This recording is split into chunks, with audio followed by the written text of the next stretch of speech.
Recording and আমরা গত ক্লাসে আমার সঠিক মনে পড়ছে না আমি কি কোনো হোমওয়ার্ক দিয়েছিলাম আপনাদেরকে কোনো একটা কোশ্চেন সলভ করে আসার জন্য এরকম কিছু বলা হয়েছিল। আই এম নট শিওর আসলে।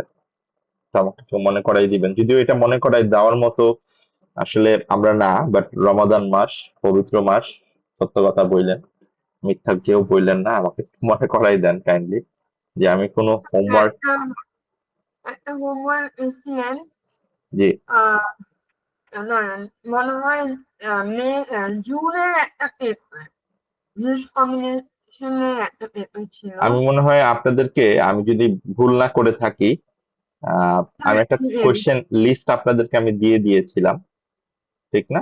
যে পার্টি কোম্পানি, এবং এই কোশ্চেনটা আমি বলছিলাম যে হ্যাঁ ডার্জেন হ্যাঁ যে কোম্পানিটা, এই কোশ্চেনটা আপনারা একটু দেখে আসবেন এবং যে ট্রাই করবেন বাসা থেকে একটু প্র্যাকটিস করে আসতে, সো দ্যাট আমাদের আজকের তো টার্গেট হচ্ছে কনসলিডেটেড স্টেটমেন্ট অফ প্রফিট আর লসটা কভার করা।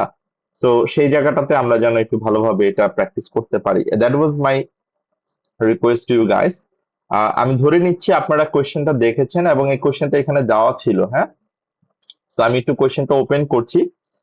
সেপ্টেম্বর ডিসেম্বর 2017, এই কোয়েশ্চেনটা বেসিক্যালি হচ্ছে আমরা ঠিক গত ক্লাসে যে কোয়েশ্চেনটা করলাম পার্টি কোম্পানির consolidated statement of financial position prepare করার ঠিক সেম একটা কোয়েশ্চেন।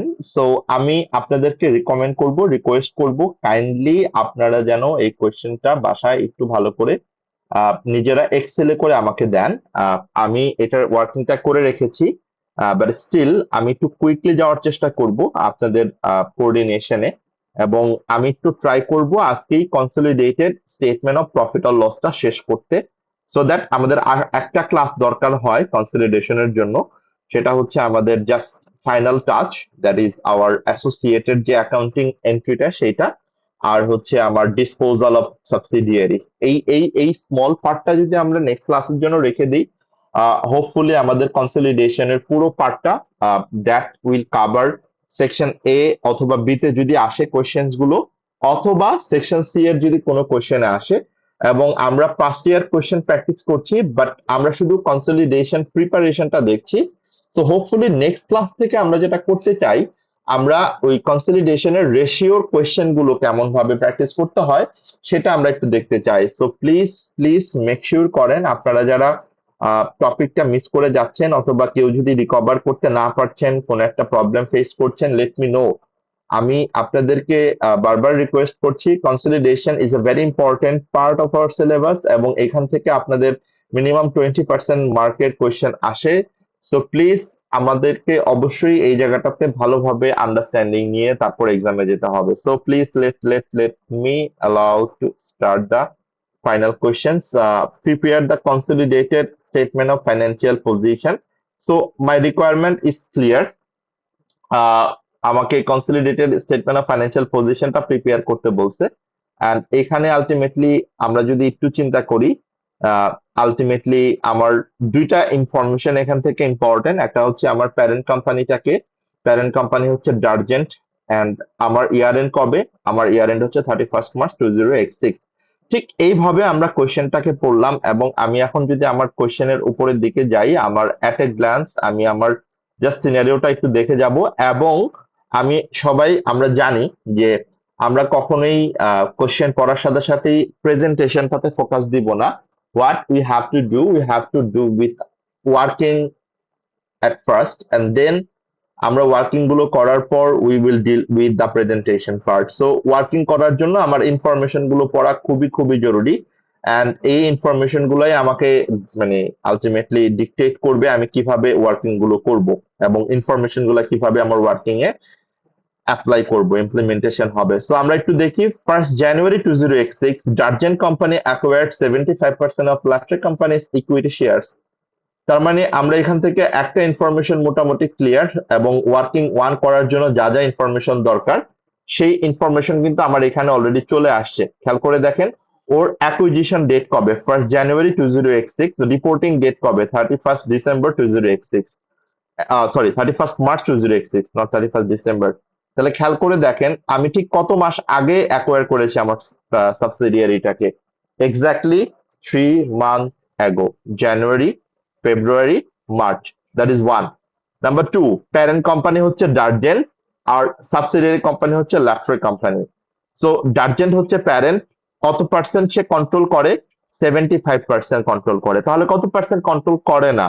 25% কন্ট্রোল করে না। That 25% is my non controlling interest and that is over here. আমরা যদি একটু দেখতে পারি এখানে, আপনারা দেখেন ওয়ার্কিং ওয়ানটা কিন্তু এখানে সুন্দর করে করা আছে। সো ওয়ার্কিং ওয়ানে কিন্তু আমার আলটিমেটলি নতুন করে আর কিছু নাই যেটা আমি আসলে আহ, এখানে নিয়ে আসতে পারি additionally. It's very simple, very straight forward. আমার অ্যাকুইজিশন ডেট হচ্ছে 1 জানুয়ারি, রিপোর্টিং ডেট হচ্ছে 31 মার্চ। আমার ডার্জেন্ট কোম্পানি হচ্ছে প্যারেন্ট, 75% সে অ্যাকোয়ার করেছে এবং নন কন্ট্রোলিং ইন্টারেস্ট হচ্ছে আমার 25%। That is our first working, nothing complicated part. এখন আমরা আসি এই অ্যাকুইজিশনটা সে কিভাবে করেছে। That will help me to do the calculation of goodwill. Working থ্রিতে আমাকে গুডউইল ক্যালকুলেশনের সময় এটা অবশ্যই দরকার হবে। একটু দেখেন আপনি এটা কিভাবে সে ক্যালকুলেশন কি বলে অ্যাকুইজিশনটা করেছে, কনসিডারেশন গুলো কি কি। By means of a share exchange of two shares in Darjan company for every three Latre company shares acquired. Is very traditional share acquisition method. আমরা জানি যে শেয়ার কনসিডারেশনের ক্ষেত্রে এরকমটাই থাকে যে সাবসিডিয়ারি কোম্পানির কতগুলা শেয়ার সে অ্যাকোয়ার করবে, তাহলে আমাকে দেখতে হবে সাবসিডিয়ারি কোম্পানির নাম্বার অফ শেয়ার কত। তাহলে আমি একটু দেখে যাই, সাবসিডিয়ারি কোম্পানির নাম্বার অফ শেয়ার হচ্ছে 20,000, প্রত্যেকটা শেয়ারের ভ্যালু হচ্ছে $1 করে। এটাও আমাদের জন্য একটা ইম্পর্টেন্ট লার্নিং লেসন। সেটা হচ্ছে আমার অলওয়েজ এই শেয়ারের নমিনাল ভ্যালু $1 থাকবে এটা অ্যাজিউম করা যাবে না। এটা 50 সেন্টও থাকতে পারে, আবার 25 সেন্টও থাকতে পারে, বাট ইউজুয়ালি সবসময় দেখা যায় যে শেয়ারের নমিনাল ভ্যালু $1 থাকে। যেমন এখানে যদি $1 না থেকে 50 সেন্ট থাকতো, তাহলে কিন্তু নাম্বার অফ শেয়ার আর 20,000 থাকতো না, তখন নাম্বার অফ শেয়ার হয়ে যেত 40,000। সো এই জিনিসটা একটু ভালো করে আমরা খেয়াল করব। এই জিনিসটা আমরা অনেক সময় হুজুগে এই কাজটা করে ফেলি যে সবসময় $1 ধরেই করি, বাট $1 হবে যদি কিছু দেওয়া থাকে। আমরা ওই লাইনটা একটু ভালো করে দেখবো। এখানে যেহেতু $1 দেওয়া আছে, আমরা একটু হাইলাইট করে নিব এই জিনিসটা যে এটা $1। আলটিমেটলি আমাকে এটা একটু চেক করে দেখতে হবে। ওকে, সো একটু দেখি আমরা যে 20,000 এর মধ্যে 75% সে অ্যাকোয়ার করেছে। তাহলে 20,000 এর মধ্যে যদি 75% অ্যাকোয়ার করে, আমাকে একটু বলেন তো তাহলে কতগুলা শেয়ার সে অ্যাকোয়ার করছে। আউট অফ 70,000 সে 20,000 অ্যাকোয়ার করলো, তাহলে কতগুলা শেয়ার সে অ্যাকোয়ার করলো?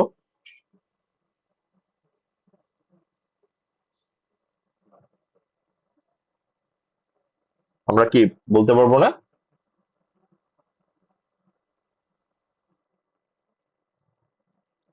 20,000 এর 75% কত হয়? আমরা একটু 15,000 or 15,000. 15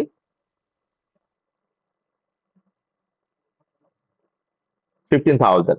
তাহলে এই 15,000 এর আমি কয়টা শেয়ারের এগেনস্টে প্যারেন্ট কোম্পানি কয়টা শেয়ার দিবে? এই কন্ডিশনটা কি বুঝতে পারছি? প্রতি 3টা শেয়ার অ্যাকোয়ারের জন্য, তার মানে ডিভাইডেড বাই 3, কয়টা করে শেয়ার দিবে? 2টা করে শেয়ার দিবে, ইনটু 2। তাহলে আমি যদি 3 দিয়ে ডিভাইড করি, 2 দিয়ে মাল্টিপ্লিকেশন করি, তাহলে আলটিমেটলি ইট উইল কাম যে আমার 10,000 শেয়ার ইস্যু করতে হবে, রাইট?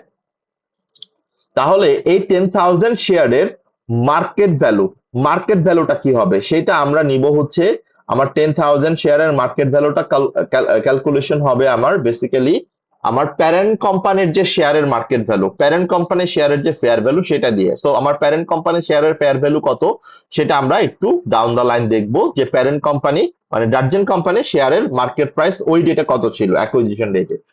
এরপরের লাইনটা আমরা দেখি, on the day further consideration was also to the shareholders of Lactate Company in the form of $100 8% loan note for every 100 shares acquired in Lactate Company। তার মানে হচ্ছে সে কি করেছে দেখেন, সে বেসিক্যালি শেয়ার কনসিডারেশনও করেছে, আবার সে লোন নোটও ইস্যু করেছে। সো আলটিমেটলি দুইটা কনসিডারেশনই আসবে, বাট লোন কনসিডারেশনটা কিভাবে আসবে খেয়াল করে দেখেন। প্রতি 100টা শেয়ারের জন্য সে লাট্রেক কোম্পানি শেয়ার হোল্ডারকে আলটিমেটলি লোন নোট দিবে এবং যেটার ইন্টারেস্ট রেট হচ্ছে 8%। সো তার মানে দুইটা কনসিডারেশন, একটা হচ্ছে আমার শেয়ার কনসিডারেশন, এটার ডাবল এন্ট্রি হচ্ছে আমার investment in subsidiary debit, share capital credit, share premium credit.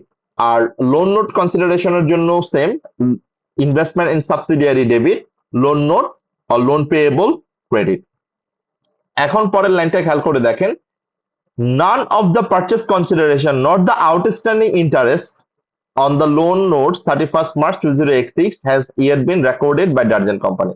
তার মানে আমার কোনো প্রকার কনসিডারেশনও রেকর্ড করে নাই প্যারেন্ট কোম্পানি, কোনো প্রকার আমার লোন কনসিডারেশনও রেকর্ড করে নাই ডারজান কোম্পানি। সো তার মানে হচ্ছে, খেয়াল করে দেখেন, যেহেতু সে এইটা রেকর্ড করে নাই, তার মানে আমরা ধরে নিতেই পারি এখানে ইনভেস্টমেন্ট ইন সাবসিডিয়ারি বলতে কোনো লাইন আইটেম নাই আমার আমার প্যারেন্ট কোম্পানির ইন্ডিভিজুয়াল ফাইন্যান্সিয়াল স্টেটমেন্টে, তাহলে এটা আমাকে রেকর্ড করতে হবে। সো আমি আলটিমেটলি আমার কনসিডারেশন ভ্যালুটা ক্যালকুলেট করে দেখব এবং দেন ওইটার উপর বেস করে আমি গুডউইল ক্যালকুলেশনটা করব। That's it. এরপরে দেখেন পরের লাইনটা কি বলছে, at the date of acquisition the share price of Dargent company and Latree company is $3.2 and $1.8 respectively. তার মানে খেয়াল করে দেখেন, আমি যদি জাস্ট এই লাইনটুকুর কাজ এখনই করে ফেলি ওয়ার্কিং থ্রিতে, তাহলে কিন্তু আমার মোটামুটি ভাবে আর এই জায়গাটাতে ব্যাক করতে হয় না। আমি বেসিক্যালি এখন কি ক্যালকুলেশনটা দেখাবো, আমি দেখাবো আমার শেয়ার কনসিডারেশনের ভ্যালু কত, ফেয়ার ভ্যালু কত, এবং আমার লোন কনসিডারেশনের ফেয়ার ভ্যালু কত। সো আমি যদি আমার আমার কনসিডারেশনের ব্যাপারটাতে চলে আসি, আমার টোটাল নাম্বার অফ শেয়ারস যেটা আমরা একটু আগে বলছিলাম 20,000, আমার শেয়ার অফ অ্যাকোয়ার্ড 15,000 যেটা আপনারা বললেন, এবং নন কন্ট্রোলিং ইন্টারেস্টের শেয়ার তাহলে 5,000 যেটা আমার একটু পরবর্তীতে আসবে এখানে পয়েন্টটা।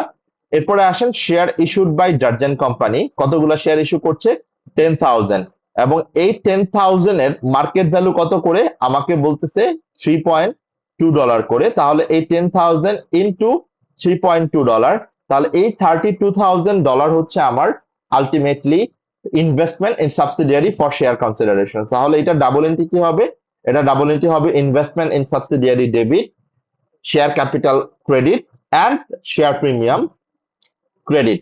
শেয়ার ক্যাপিটাল ক্রেডিট হবে বাই $1, আপনি দেখতেই পাচ্ছেন 10,000 ইন্টু $1, আর বাকিটুকু হচ্ছে আমার শেয়ার প্রিমিয়াম, যতটুকু আমি আমার আদার ইকুইটি পোর্শনে দেখাবো। সো এই হচ্ছে বেসিক্যালি আমার শেয়ার কনসিডারেশনের অ্যাডজাস্টমেন্টটুকু, যেটা আমার গুডউইল ক্যালকুলেশনের এখানে চলে আসবে অটোমেটিক্যালি। বাট আমি আগে লোন কনসিডারেশনটা করে নেই, তারপরে দুইটা একসাথে আমরা ওইখানে লাইন আইটেম হিসেবে নিয়ে আসবো।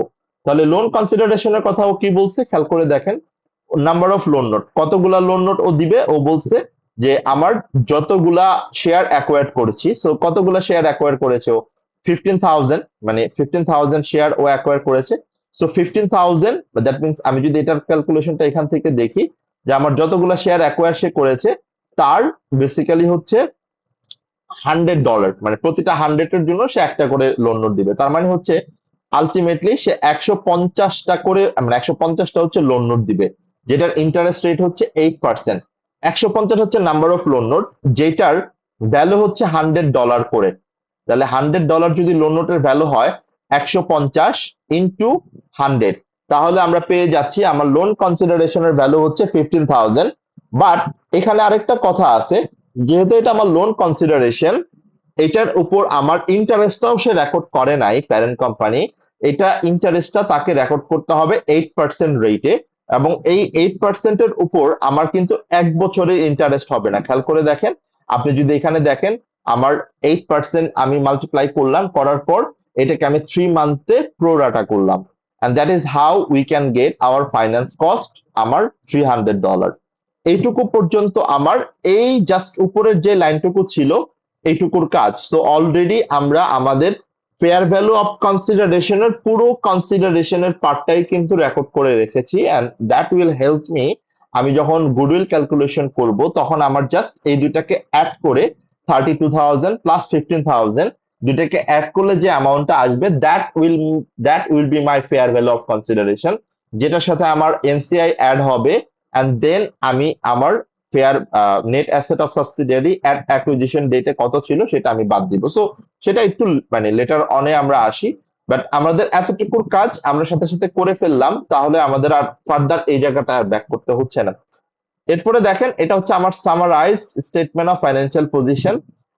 ডার্জেন company, Latree company. Property plant and equipment এটা নোট বলা আছে, নোট 1 আমাকে দেখতে হবে যেখানে কি বলছে নোটে, সো ওইটার উপর বেস করে আমাকে অ্যাডজাস্টমেন্টটা করতে হবে। এখন এই লাইনটা একটু ভালো করে দেখেন, ইনভেস্টমেন্ট ইন আমেরি। হ্যাঁ, আমরা কিন্তু দেখতেছি ডার্জেন কোম্পানি এবং লাট্রি কোম্পানি, আমরা আমেরি নামের নতুন একটা এন্টিটিকে পেলাম, যেটা আসলে আমরা এখনো পর্যন্ত কোথাও দেখি নাই। এটা নোট 4 এ দেখলে আমরা বুঝতে পারবো যে প্যারেন্ট কোম্পানি তার $4,500 একটা অ্যামাউন্ট দেখাচ্ছে, যেটা সে 1 এপ্রিল 20x5 এ অ্যাকোয়ার করেছে। তার মানে ঠিক 1 বছর আগে সে এটা অ্যাকোয়ারটা করেছিল। সো আমি নোট 4টা পড়লে আরো ডিটেলস বুঝতে পারবো। বাট আমি যেটা মনে হয় আমাদের, যে আমরা অ্যাজিউম করে নিতে পারি this is sort of my investment in associate, যেটা আমরা একটা ওয়ার্কিং এর মাধ্যমে দেখাই। সো লেটস ট্রাই, আমরা আজকে যদি একটু এটা দেখাই ফেলি তাহলে নেক্সট ক্লাসে এটার প্রেশারটা একটু কমে যায়।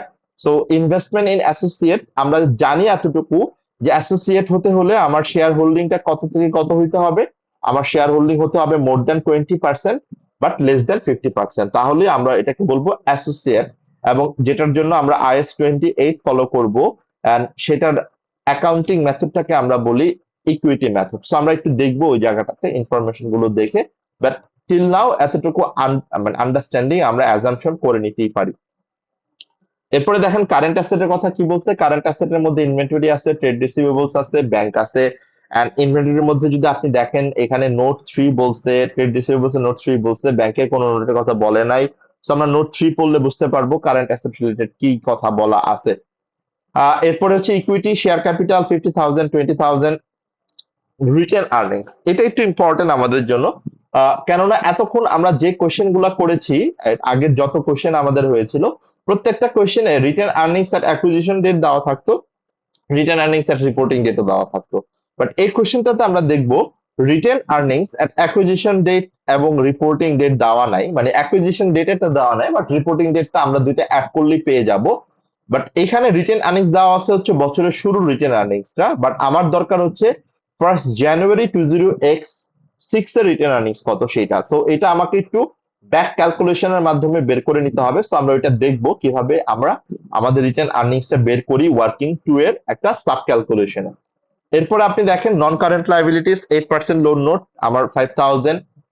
কারেন্ট লায়াবিলিটিস যেটা আমার নোট 3 তে বলা আছে, ওই ঠিক কারেন্ট অ্যাসেট কারেন্ট লায়াবিলিটিস এর সাথে সম্ভবত কোন একটা cash in transit or something কিছু একটা থাকবে, সেটা আমরা নোট 3 তে পড়লে বুঝতে পারবো যে আসলে আমাদের এখানে অ্যাডিশনাল কি ইনফরমেশন আমাকে কনসিডার করতে হবে।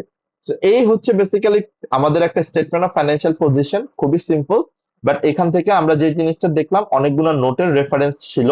নাম্বার 1 এর নোটের রেফারেন্স ছিল হচ্ছে আমার প্রপার্টি প্ল্যান্ট এন্ড ইকুইপমেন্ট, যেটা নোট 1 এ বলা আছে।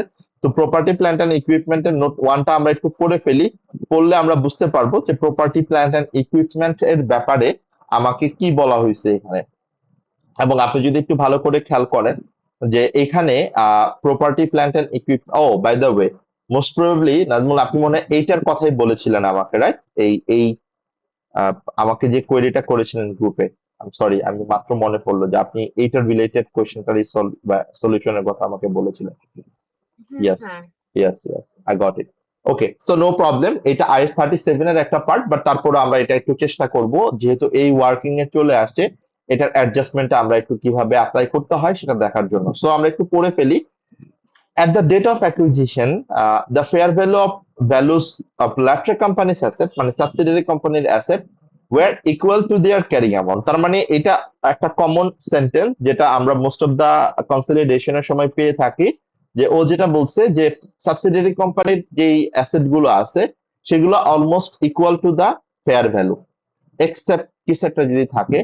However, lottery company operates a mine which requires to be decommissioned in 5 years time। তার মানে তার একটা কোন একটা খনিজ, কোন একটা খনি আছে সেই রিলেটেড কোন একটা তার লাট্রে কোম্পানি এটা কন্ডাক্ট করে, অপারেট করে, যেটা 5 বছর পর তাকে ডিকমিশনিং করে দিতে হবে। That is a part of IS 37। আমি আবারও বলছি, এটা প্রভিশন যখন আপনারা পড়বেন, প্রভিশনের মধ্যে এনভায়রনমেন্টাল প্রভিশন, ডিকমিশনিং, ডিকন্টামিনেশন, এই টার্মটা যখন আপনারা পড়বেন তখনই আপনি এই জিনিসটা বুঝতে পারবেন। বাট আমি একটু পুরোটা পড়ে নিই, তারপর আপনাদেরকে একটু আমি একটু বোঝানোর চেষ্টা করি, সো দ্যাট আপনি IS 37 এ গেলেও আর একটু ভালোভাবে এটা বুঝতে পারবেন। এরপরে দেখেন কি বলছে, no provision has been made for this decommissioning cost for Latree company.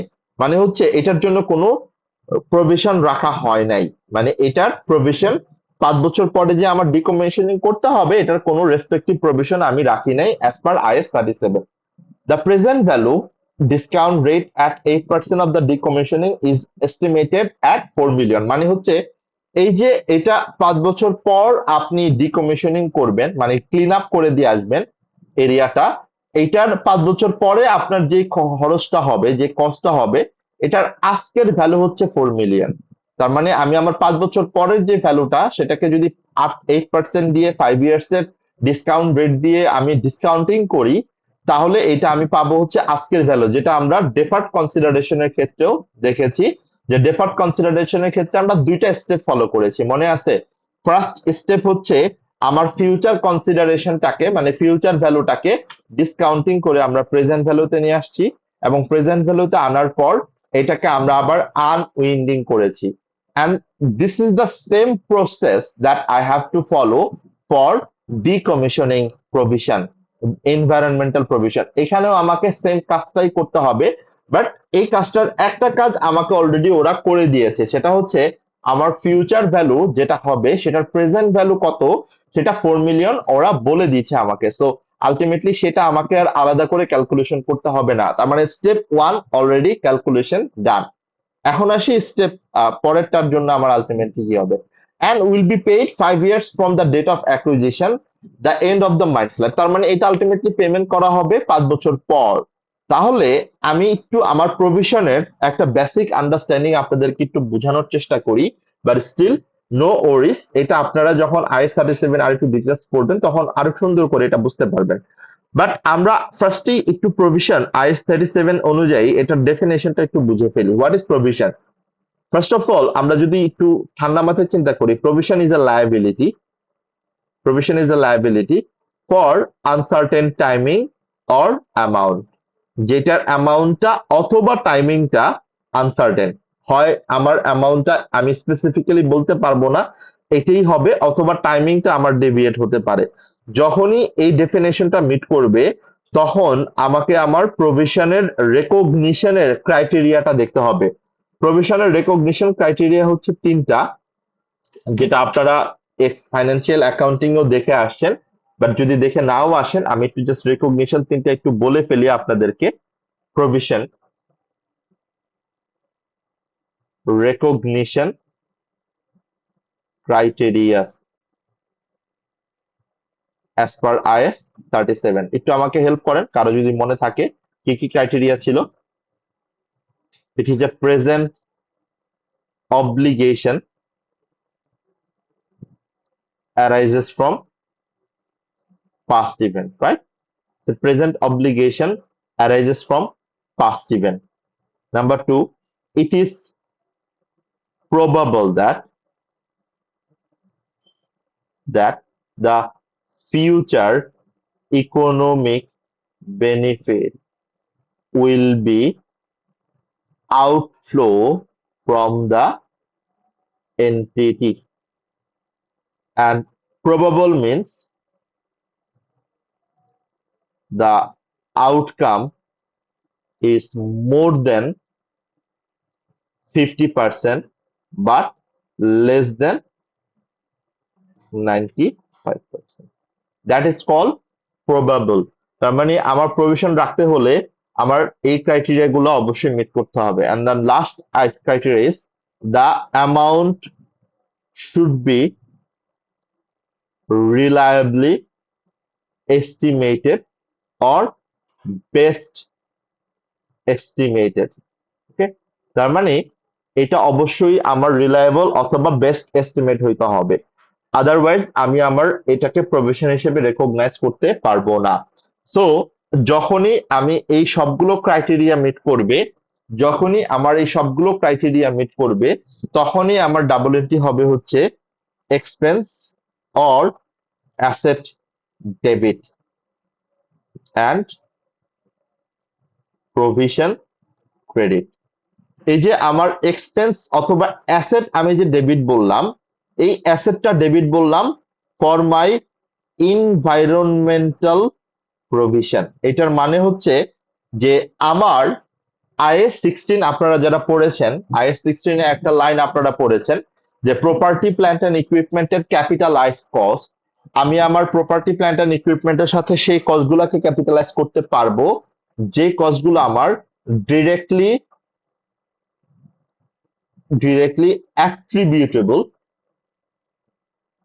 attributable or related to construct the property plant and equipment।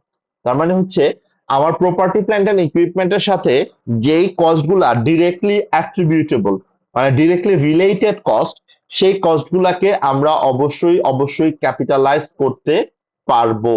এটাকে আমরা বলি ক্যাপিটালাইজেশন, ক্যাপেক্স, ক্যাপিটাল এক্সপেন্ডিচার।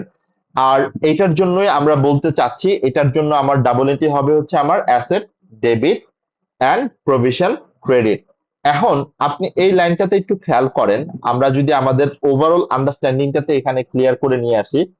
এটা হচ্ছে বেসিক্যালি আমার একটা মাইন, যেটা প্রপার্টি প্ল্যান্ট এন্ড ইকুইপমেন্ট, যেটা আমার সাবসিডিয়ারি কোম্পানি হচ্ছে অপারেট করতো। সেই অপারেশনের সময় তার একটা প্রভিশন ছিল, সেটা সে রেকর্ড করে নাই। That is called environmental provision, decommissioning cost. Environmental provision or decommissioning cost। এই যে কস্টটা, এটা হচ্ছে ফর মাইনের জন্য। তো যেহেতু এটা মাইনের জন্য ইনকার হবে, তাহলে এই রিলেটেড যত কস্ট তার ফিউচারে ইনকার হবে, সেটাকে সে অবশ্যই ক্যাপিটালাইজ করতে পারবে, তাহলে সেটাকে যদি ক্যাপিটালাইজ করতে পারে, এটার স্টেপটা কি হবে? এনভায়রনমেন্টাল প্রভিশনের স্টেপটা কি হবে? স্টেপ 1 হবে হচ্ছে discount the future value into present value. আমার ফিউচার ভ্যালুটাকে প্রেজেন্ট ভ্যালুতে by applicable cost of capital, যেটা আমার কস্ট অফ ক্যাপিটাল দেওয়া থাকবে, সেটা দিয়ে আমাকে ডিসকাউন্টিং করতে হবে। খেয়াল করে দেখেন, আমার এখানে অ্যাপ্লিকেবল ডিসকাউন্ট রেটও দেওয়া আছে, প্রেজেন্ট ভ্যালুও দেওয়া আছে। তাহলে এটার জন্য আমার ডাবল এন্ট্রিটা কি হবে? ডাবল এন্ট্রি হবে হচ্ছে আমার property plant and equipment debit. ও যেহেতু অ্যামাউন্টটা সরাসরি দিয়ে দিছে, তাহলে এখানে আর আমার আলাদা করে ক্যালকুলেশন করার কিছু নেই। Property plant and equipment debit and environmental provision, যেটা আমার লায়াবিলিটি ক্রেডিট। এটা হচ্ছে আমার স্টেপ 1, যেটা আমাকে আলটিমেটলি আমার এনভায়রনমেন্টাল প্রভিশনের জন্য রেকর্ড করতে হবে। এবং এটাকে আমরা ক্যাপিটাল এক্সপেন্ডিচার হিসেবে ট্রিট করলাম কেন? As per IS 16, property plant and ইকুইপমেন্টের সাথে যেহেতু directly attributable cost, directly related cost, সেই কস্টগুলোকে আমরা ক্যাপিটালাইজ করতে পারি as per IS 16, property plant and equipment. এটা হচ্ছে স্টেপ 1। স্টেপ 2টা কি? স্টেপ 2 হচ্ছে এখন আমাকে আনউইন্ডিং করতে হবে। আনউইন্ডিং মানে কি? Unwinding the finance cost or cost of capital. এই যে আমি আমার ফিউচার ভ্যালু থেকে যে প্রেজেন্ট ভ্যালুতে নিয়ে আসলাম, এখন এটাকে আমার প্রতি বছর 8% রেটে ইন্টারেস্ট চার্জ করতে হবে। সো আমি যদি এখন 8% ফাইন্যান্স কস্ট চার্জ করি, খেয়াল করে দেখেন, তাহলে আমার ফাইন্যান্স কস্ট কত হবে? এই যে 4 মিলিয়ন, এটাকে আপনি ডেফার্ড কনসিডারেশনের মতোই কনসিডার করেন। এটার উপর আমার কত পার্সেন্ট ফাইন্যান্স কস্ট চার্জ হবে? 8%। এখানে আমার ও কোশ্চেনে বলেই দিছে 8%। বাট কথা হচ্ছে, আমার এই যে আনউইন্ডিংটা করব, আনউইন্ডিংটা তো আমি করব হচ্ছে আমার এট দা ইয়ার এন্ডে আমার এটার কত হয়, মানে হচ্ছে 31 মার্চ 20x6 এ। এখন এই 31 মার্চ 20x6 এ ওর আলটিমেটলি অ্যাকুইজিশন ডেটের পর কত মাস হয়? ওর অ্যাকুইজিশন ডেটের পরে কিন্তু অনলি 3 মান্থ হয়। সো তার মানে আমি কিন্তু এটাকে চাইলেও আমার আলটিমেটলি পুরোটা নিতে পারবো না, আমি অনলি 3 মান্থসের জন্য এটার ফাইন্যান্স কস্টটা কনসিডার করতে পারবো। সো এইটা ডিভাইডেড বাই 12 ইনটু 3, তাহলে আমার $80 হচ্ছে ফাইন্যান্স কস্ট হিসেবে চার্জ হবে in our consolidated financial statement that will come to working 5A, যেটা আমার ফাইন্যান্স কস্ট হিসেবে মাইনাস হয়ে যাবে। এখন এটা ডাবল এন্ট্রি কি হবে? Finance cost debit, provision credit. So এই যে প্রভিশন আমার ক্রেডিট হয়ে যাবে, এই অ্যামাউন্টটা আমার ultimately consolidated statement of financial পজিশনের প্রভিশন হিসেবে আমি আলটিমেটলি লাইবিলিটি হিসেবে প্রেজেন্ট করব। So that is the whole part of our understanding. এটা কমপ্লিটলি একটা সেপারেট টপিক ছিল, যদিও এটা আমি আসলে এখানে দেখানোর প্ল্যান ছিল না, বাট স্টিল যেহেতু চলে আসছে IS-37 এর পার্টটুকু, আর যেহেতু এটা আমার কনসিডারেশনের সাথে ডিরেক্টলি অ্যাডজাস্টমেন্ট আকারে দিয়েছে, so I can not ignore it. So এটা এই জন্য আমরা এখানে দেখানোর চেষ্টা করলাম। So please let me no আপনাদের এইটুকু পর্যন্ত কারো কোনো কনফিউশন আছে কিনা।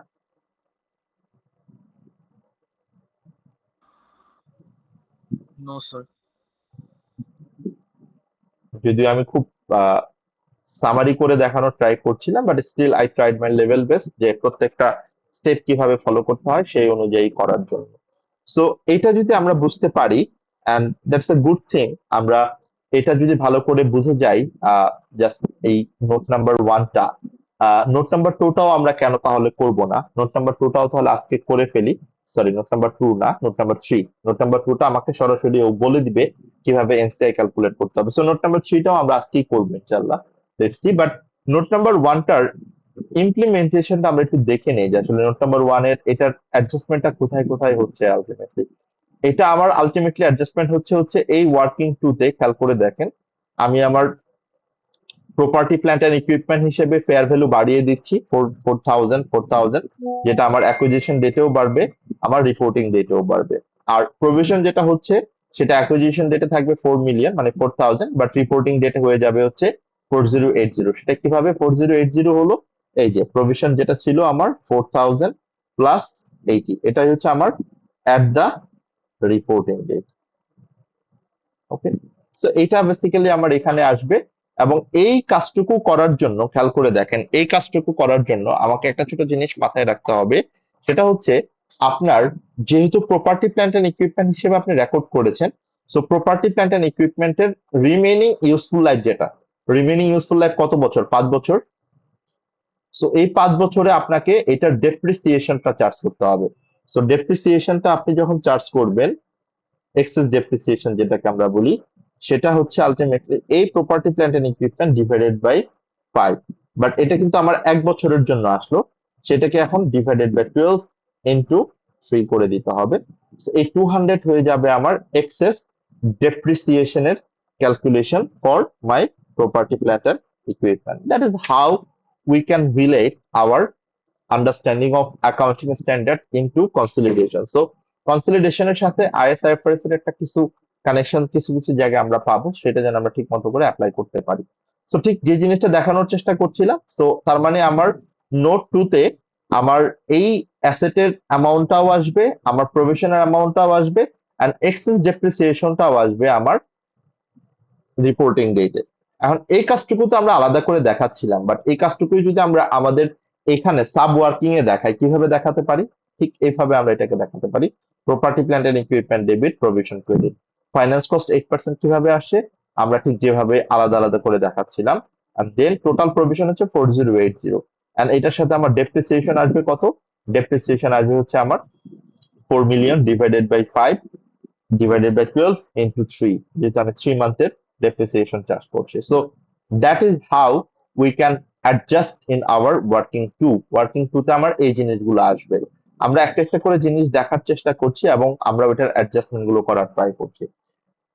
এরপরে আপনি দেখেন নোট নাম্বার 2 কি বলছে। নোট নাম্বার 2 তে যেটা হয়, আমার এনসিআই এর ভ্যালুটা মোস্ট অফ দ্য কোশ্চেনে আমরা যেটা পেতাম, আমরা দেওয়া থাকতো আমাদের নন কন্ট্রোলিং ইন্টারেস্টটা কিভাবে আমাকে বের করতে হবে।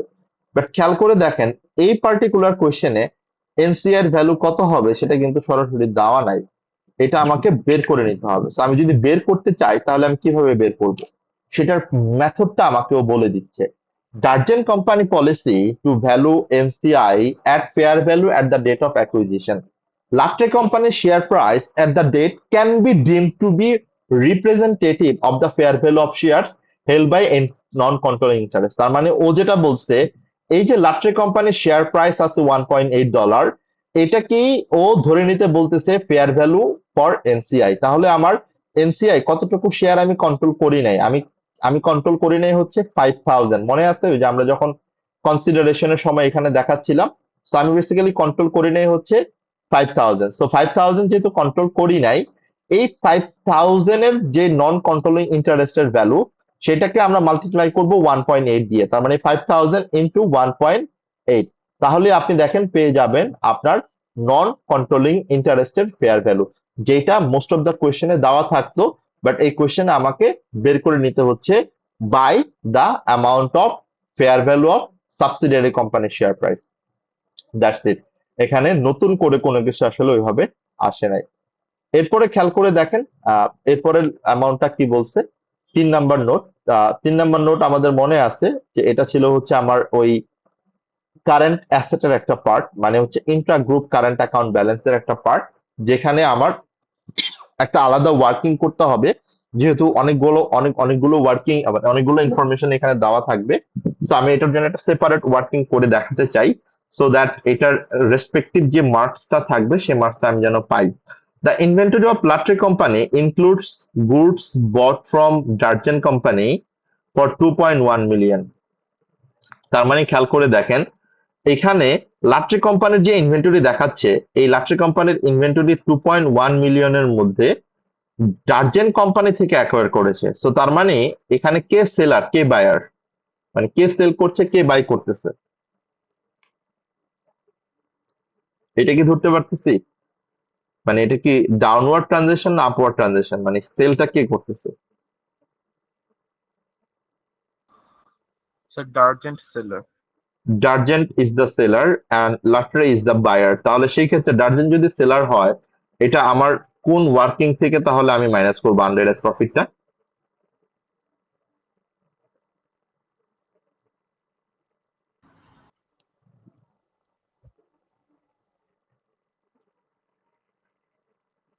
So working 5. Working 5, exactly. তাহলে এখানে আমাকে ফার্স্টেই এই কাজগুলো করে ফেলতে হবে মাথায়, সেটা হচ্ছে ফার্স্টে আমাকে আইডেন্টিফাই করতে হবে সেলার, দেন আমাকে আইডেন্টিফাই করতে হবে এটা কোন ওয়ার্কিং এ যাবে, এন্ড দেন আমাকে আইডেন্টিফাই করতে হবে কতটুকু আনরিয়ালাইজ প্রফিট। খেয়াল করে দেখেন আনরিয়ালাইজ প্রফিটের পোর্শন কত হবে, 2.1 মিলিয়ন, যেটার উপর ডার্জেন কোম্পানি অ্যাপ্লাই করে হচ্ছে 40% মার্কআপ। যেখানে দেওয়া আছে সেলস প্রাইস, বাট আমার পার্সেন্টেজ দেওয়া আছে মার্কআপ। তার মানে কি, এই যে 2.1 মিলিয়ন, এটা বেসিক্যালি 140%, তার মানে 2.1 মিলিয়ন মানে 2100 ডিভাইডেড বাই 140 ইন্টু 40, এটাই হবে আমার আনরিয়ালাইজ প্রফিট। এটুকু আমার যদি আনরিয়ালাইজ প্রফিট হয়, তাহলে এটা আমি ওয়ার্কিং 5-এ আনরিয়ালাইজ প্রফিট হিসাবে আলটিমেটলি দেখাবো। খেয়াল করে দেখেন, সো আমার আনরিয়ালাইজ প্রফিট কতটুকু হবে, ঠিক আমি যদি একটু খেয়াল করি, আমাদের আনরিয়ালাইজ প্রফিট হচ্ছে আমার টোটাল। আচ্ছা, এখানে আরেকটা জিনিস আছে, সরি, আরেকটা জিনিস আছে, মানে 2.1 মিলিয়ন একটা অ্যামাউন্ট, আরেকটা অ্যামাউন্ট এখানে আছে, আমরা ওইটা একবারে করে তারপরে আলটিমেটলি যাই। On 28 March 2006, Darjan Company dispatched goods to Latre Company with a selling price of $700, 700,000. These were not received by Latre Company until after year end and so have not been included in the above inventory at 31st March 2006. তার মানে হচ্ছে এখানে যে 2.1 million আছে, যেটা ও ডার্জন company থেকে receive করেছে, মানে মানে বাই করেছে, পারচেস করেছে, সেটার সাথেও ডার্জন কোম্পানি মানে প্যারেন্ট কোম্পানি আরো $700,000 ইনভেন্টরি সে সেল করেছে, যেটা এখনো পর্যন্ত ইনভেন্টরি গুডস ইন ট্রানজিট হিসাবে আছে, যেটা আলটিমেটলি এখনো সে রেকর্ড করে নাই, মানে লাট্রি কোম্পানি এখনো রেকর্ড করে নাই। তাহলে টোটাল টোটাল গুডস আমার কত হবে, 2.1 মিলিয়ন হবে, নাকি এটার সাথে আমার 700 আমাকে এখন অ্যাড করে নিতে হবে?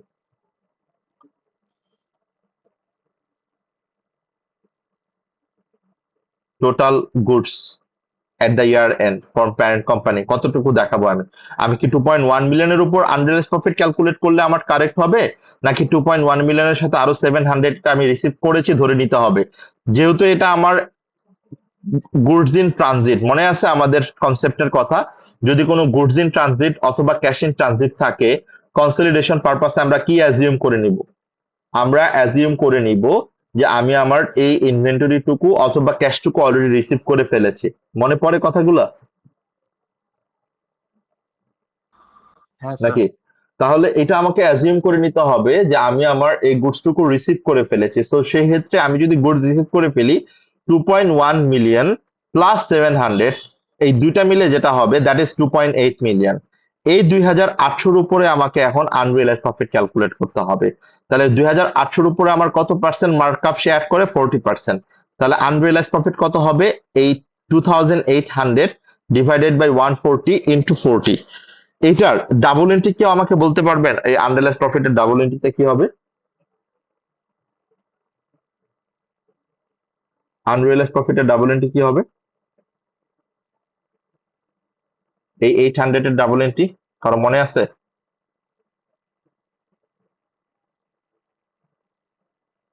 কারোই মনে নাই। Unrealised profit, provision for unrealised profit, এটা ডাবল এন্ট্রি হচ্ছে, যেহেতু এটা গ্রুপ সেল করেছে, প্যারেন্ট সেল করেছে, তাহলে এটা ডাবল এন্ট্রি হবে হচ্ছে group written earnings debit 800 and closing inventory credit 800।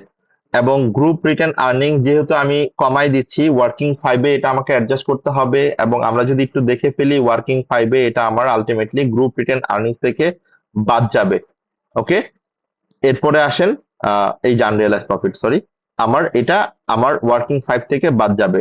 And আমি যখন consolidated statement of financial position করব তখন 800 আমার সাবসিডিয়ারির ইনভেন্টরির সাথে আমি ডিডাক্ট করে দিব 800। That is how we deal with unrealised profit. Got my point?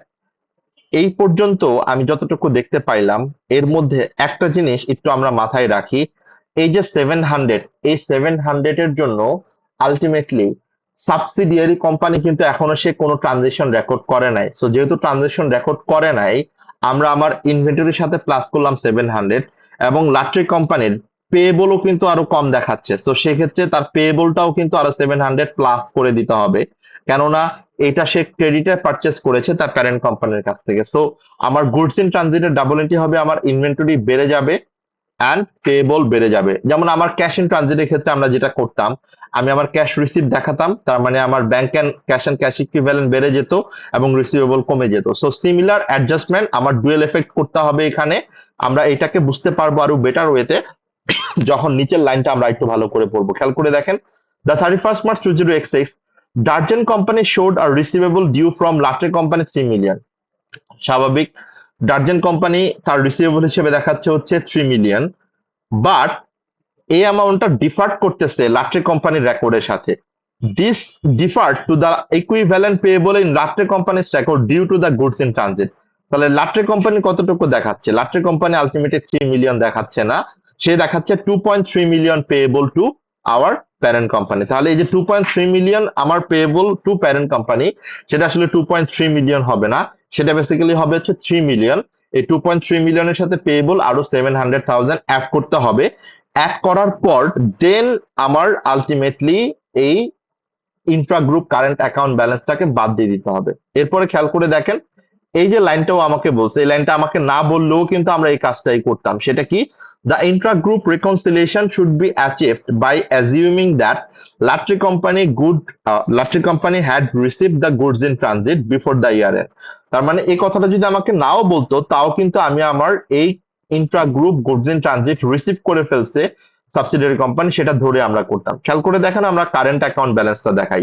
Current account ব্যালেন্সটা কি? Receivable from Latree company, parent company দেখাচ্ছে কত? 3 মিলিয়ন, 3000, বাট সাবসিডিয়ারি কোম্পানি কত দেখাচ্ছে? সাবসিডিয়ারি কোম্পানি দেখাচ্ছে 2.3 মিলিয়ন, মানে 2300। কেন সে কম দেখাচ্ছে 700 কম দেখাচ্ছে? ডিউ টু এই গুডস ইন ট্রানজিট, যেটা সে এখনো রেকর্ড করে নাই লাট্রি কোম্পানি। সে যদি এটা রেকর্ড করে তাহলে আমার পেয়েবল ব্যালেন্স হয়ে যাবে 700। তাহলে এখানে আমার দুইটা অ্যাডজাস্টমেন্ট, একটা হচ্ছে আমার পেয়েবলের সাথে 700 ফার্স্টে অ্যাড করতে হবে, অ্যান্ড দেন যখন দুইটা সমান হয়ে যাবে কারেন্ট অ্যাকাউন্ট ব্যালেন্স, তখন আমি কন্ট্রা করতে পারবো। তখন আমাকে পেয়েবল থেকেও মাইনাস করতে হবে 3 মিলিয়ন, রিসিভেবল থেকেও মাইনাস করতে হবে 3 মিলিয়ন। তার মানে আমার পেয়েবলও কমে যাবে 3 million, payable will be debited, and রিসিভেবলও কমে যাবে 3 million, receivable will be credited. So that is the whole part of working on note 3। তার মানে এখানে দুইটা জিনিস ছিল, একটা হচ্ছে আমার Intra group current account balance, দুইটা না আসলে তিনটা জিনিস ছিল। একটা হচ্ছে আনরিয়েলাইজ প্রফিটের পার্ট, আনরিয়েলাইজ প্রফিটের পার্টটা আমরা কিভাবে ডিল করতে হয় সেটা আমরা দেখলাম। দেন আরেকটা ছিল হচ্ছে আমার goods in transit, and then goods in transit এর পর ছিল হচ্ছে আমার intra-group current account balance. So that is the whole working related to note number 3. এটার বাইরে আর কোনো কিছু আসলে ছিল না। and এরপরে একটা মাত্র নোটই আমার জন্য রেলেভেন্ট, বাকি নোট দুইটা আসলে না পড়লেও হইতো, বাট তারপর আমরা নোট দুইটা একটু পড়ে ফেলি। all profit and losses accrued evenly throughout the year. এটার মানে হচ্ছে যে ও যেটা বলতেছে যে প্রতিটা এক্সপেন্স লস মানে প্রফিট অ্যান্ড লস আমার মান্থলি প্রপোর্শনেটলি আলটিমেটলি অ্যাক্রু হয়েছে। সো এই কথাটা বলার মানে হচ্ছে এটা যদি আপনার নাও বলা থাকতো তাহলে আপনি যেটা করতেন আপনার কোনো ইনকাম অথবা এক্সপেন্সকে প্রো রাটা বেসিসে মান্থলি প্রপোর্শনেট করতেন। এই কথাটাই বেসিক্যালি ওরা বুঝাচ্ছে। বাট এই লাইনটা একটা ভেগ লাইন, এটা না পড়লেও না বুঝলেও খুব একটা আমাদের জন্য প্রবলেম নাই। But the fact is all profit and losses accrued evenly throughout the year, মানে হচ্ছে আমার প্রফিট অ্যান্ড লস মানে income and expense over the year truly incur করেছে, অকার করেছে, দ্যাটস ইট। এবং সেটাকে আমার এখন কি করতে হবে, আমাকে মান্থলি বেসিসে প্রপোর্শনেট করতে হবে। Note number 6, there were no impairment losses within the group for the year ended 31st March 2026. মানে ও যেটা আমাকে বলছে যে এই কোম্পানিতে কোনো ইম্পেয়ারমেন্ট লস ছিল না 31st মার্চে, তার মানে এখানে কোনো গুডউইলের ইম্পেয়ারমেন্ট নাই। সো গুডউইল ইম্পেয়ারমেন্ট নিয়ে আমাকে ভাবতে হবে না, প্লিজ ডু নোট দ্যাট। এখন আপনি দেখেন নোট নাম্বার 4, যেটা আমরা বলছিলাম যে অ্যাসোসিয়েটের একটা অ্যাকাউন্টিং এন্ট্রি এখানে থাকতে পারে, যেটা যেহেতু আমার কোশ্চেনে চলে আসছে আমরা চেষ্টা করি এটা একটু ক্লিয়ার করে ফেলতে, তাহলে আর আমাদের ফার্দার কোনো অ্যাডজাস্টমেন্ট থাকলো না যেটা আমার গ্রুপ অ্যাকাউন্টিং এর জন্য রিমেইনিং থাকে। সো যেহেতু আমার একটু ডিফিকাল্ট অ্যাডজাস্টমেন্ট গুলো এখানে করছি, তো আমরা একটু তাড়াতাড়ি করে এটার ওয়ার্কিংটাও দেখে ফেলি, তাহলে আমাদের জন্য ইজিয়ার হবে। নোট নাম্বার 4 কি বলছে দেখেন, the investment in American company represents 30% of its voting share capital and Guardian company uses equity accounting for this investment. তাহলে এই লাইনটা পড়ে কি মনে হচ্ছে, এটা তাহলে কি, এটা কি আমার সাবসিডিয়ারি না অ্যাসোসিয়েট?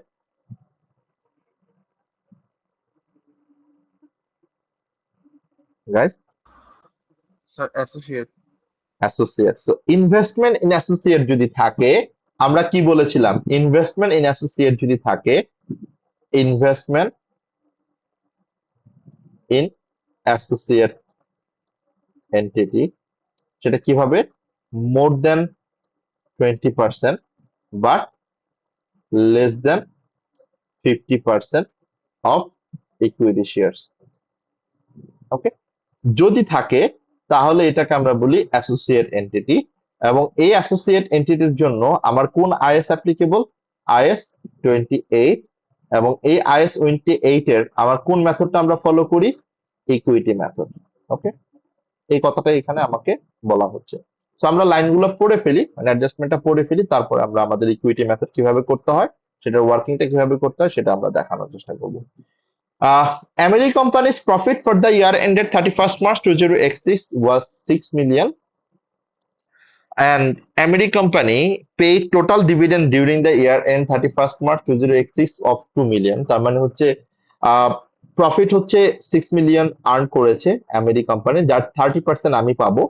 একইভাবে আমেরিকান কোম্পানি এটা আবার সে ডিভিডেন্ডও দিয়েছে 2 মিলিয়ন, যেটা বেসিক্যালি হচ্ছে আমার নেট প্রফিট মানে প্রফিটটাকে আলটিমেটলি কমাই দিতে হবে, কেননা আমি আমার যতটুকু পোর্শন পেয়ে গিয়েছি বাকিটুকু আমার আলটিমেটলি রিমেইনিং অ্যামাউন্টটুকু আমি পাবো।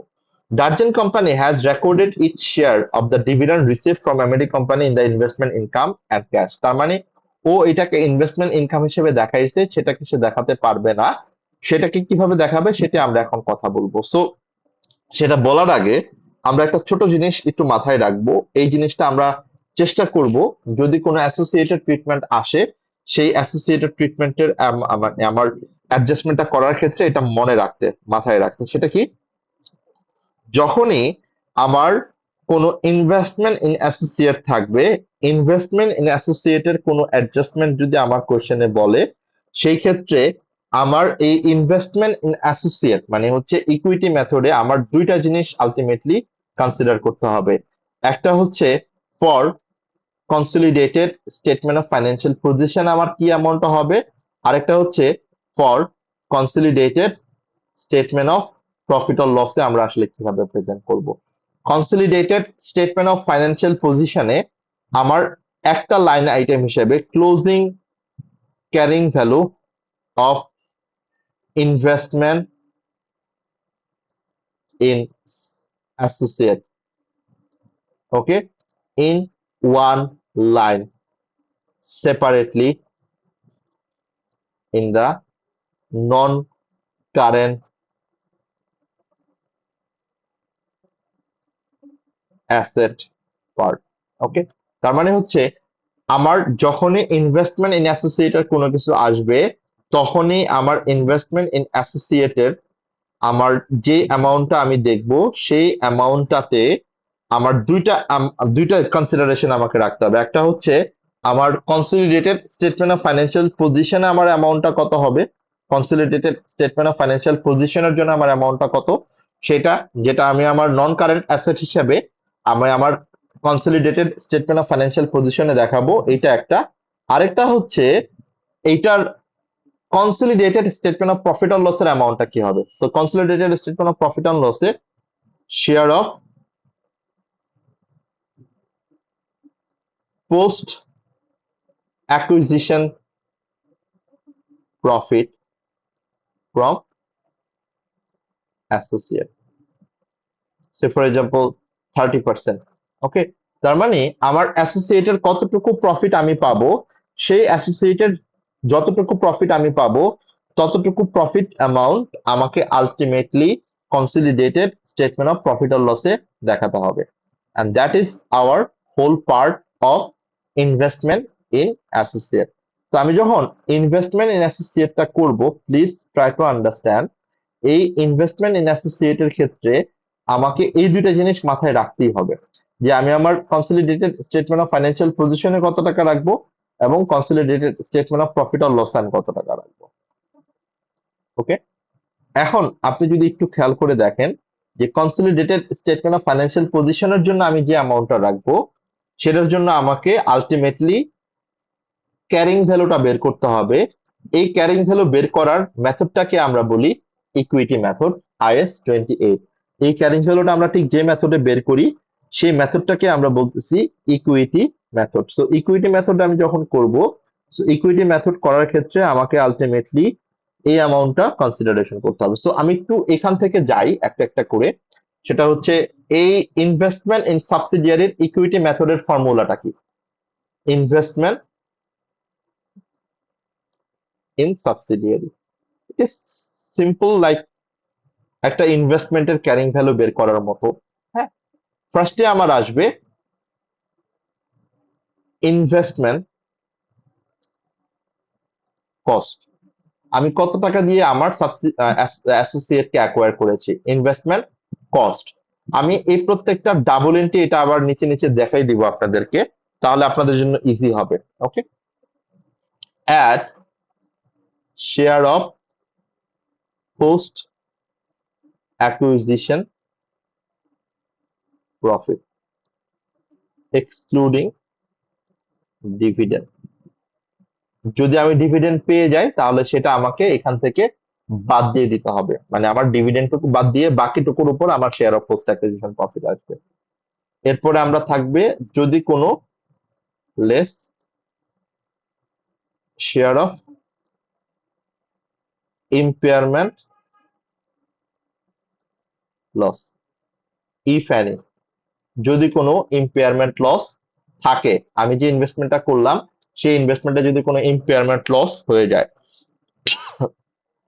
Less any provision for unrealised profit. আবারও বলছি, if only parent company sales goods to associate and percentage of associate should be eliminated from the PUP, ওকে।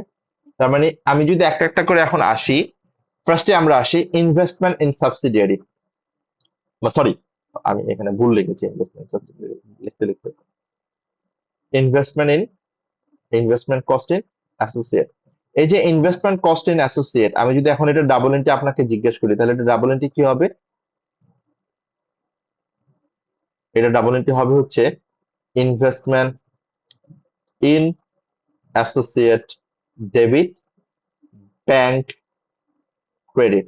এটা হচ্ছে আমার ফার্স্ট জার্নাল এন্ট্রি, যেটা আমার ইনভেস্টমেন্ট ভ্যালুটাকে বাড়াবে। ওকে, এরপরে আমরা যদি বলি যে আমার share of post acquisition profit,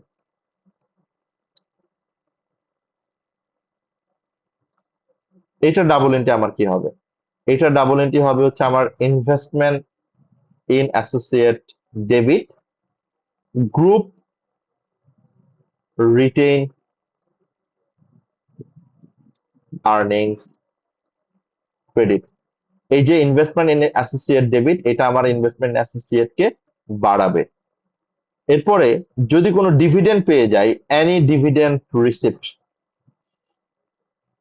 তাহলে যেটা হবে bank debit investment in associate credit, যেটা আমার ইনভেস্টমেন্টের ভ্যালুটাকে কমাই দিবে। তার মানে আমি এখানে যে অ্যামাউন্ট গুলা বলতেছি, এটা আমার ইনভেস্টমেন্ট ইন অ্যাসোসিয়েটের ভ্যালুটাকে হয় বাড়াবে নয় কমাবে। ঠিক এইভাবে আমরা কনসিডারেশনটা করছি। এরপর আমরা আসি, যদি share of any impairment loss, যদি আমার কোনো ইম্পেয়ারমেন্ট লস থাকে তাহলে কত পার্সেন্ট আমি নিব? 30%। এখানেও আমার সেম, আমার ultimately group retain earnings debit and investment in associate credit, যেটা আমার ইনভেস্টমেন্ট ভ্যালুটাকে কমাই দিবে। ওকে, এরপরে দেখেন লাস্ট আইটেম, যদি কোনো unrealised, if the parent company is the seller only. Okay, তাহলে এটা ডাবল এন্ট্রি কি হবে? এটা ডাবল এন্ট্রিও ঠিক একই, investment in subsidiary credit group written earnings ultimately debit. এখন খেয়াল করেন, এখানে আপনি যতগুলো অ্যাডজাস্টমেন্ট করলেন, প্রত্যেকটা অ্যাডজাস্টমেন্টের কিন্তু রেসপেক্টিভ ডুয়েল এফেক্ট যদি আপনি চিন্তা করেন, রেসপেক্টিভ ডুয়েল এফেক্টটা হচ্ছে আমার প্রত্যেকটা অ্যাডজাস্টমেন্টের ক্ষেত্রে এটা আমার ওয়ার্কিং ফাইভের কিছু রিলেশন আছে। সেক্ষেত্রে আমাকে এটা একটু দেখাই দিতে হবে যে ওয়ার্কিং ফাইভে কোন কোন অ্যাডজাস্টমেন্ট গুলো আসলে রিলেশন আছে। যেমন এইটা আমার ওয়ার্কিং ফাইভের রিলেশন আছে, ওয়ার্কিং ফাইভ মানে হচ্ছে গ্রুপ রিটেন আর্নিংস থেকে এটা আমাকে আলটিমেটলি অ্যাড করতে হবে। এইটা আমার ওয়ার্কিং ফাইভের রিলেশন আছে, এটা আমার ওয়ার্কিং ফাইভে গ্রুপ রিটেন আর্নিংস থেকে এটা আমাকে বাদ দিতে হবে। এটাও আমার ওয়ার্কিং ফাইভের সাথে রিলেশন আছে, ওয়ার্কিং ফাইভে আমার গ্রুপ রিটেন আর্নিংস থেকে এটা আমাকে বাদ দিতে হবে। সো তার মানে হচ্ছে আমি আমার কনসেপ্টটাকে এভাবে যদি চিন্তা করি, আমার একটা ইনভেস্টমেন্ট আছে অ্যাসোসিয়েটের উপর, যে ইনভেস্টমেন্ট করার কারণে আমার এই রেসপেক্টিভ যত অ্যামাউন্ট আমাকে অ্যাডজাস্ট করতে হবে আমার অ্যাসেট সাইডে এবং ইকুইটি সাইডে, সো আলটিমেটলি সেটাই আমাকে এখানে কনসিডার করতে হবে through equity method, equity accounting method. এই সবগুলো যোগ বিয়োগ করার পর টোটাল ইনভেস্টমেন্ট ইন অ্যাসোসিয়েট যে অ্যামাউন্টটা আসবে, এই অ্যামাউন্টটাই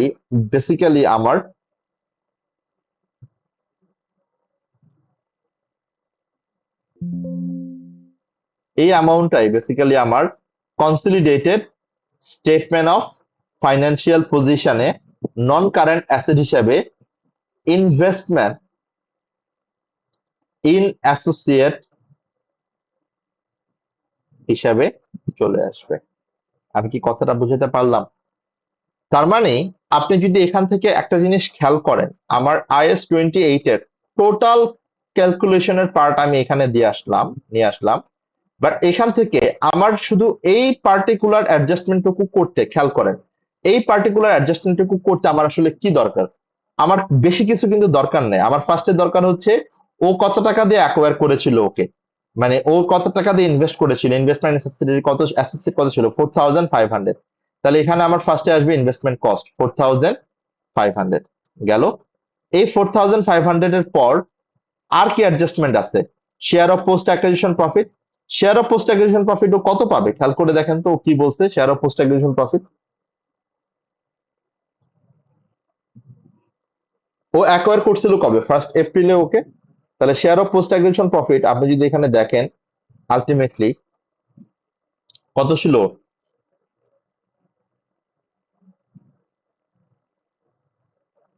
একটু বলি আমাকে।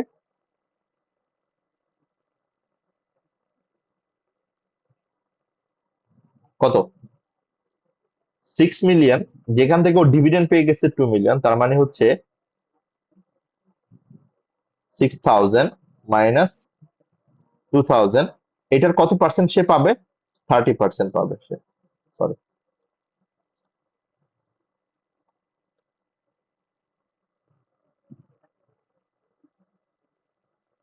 আবার কি ঠিক করলাম জিনিসটা?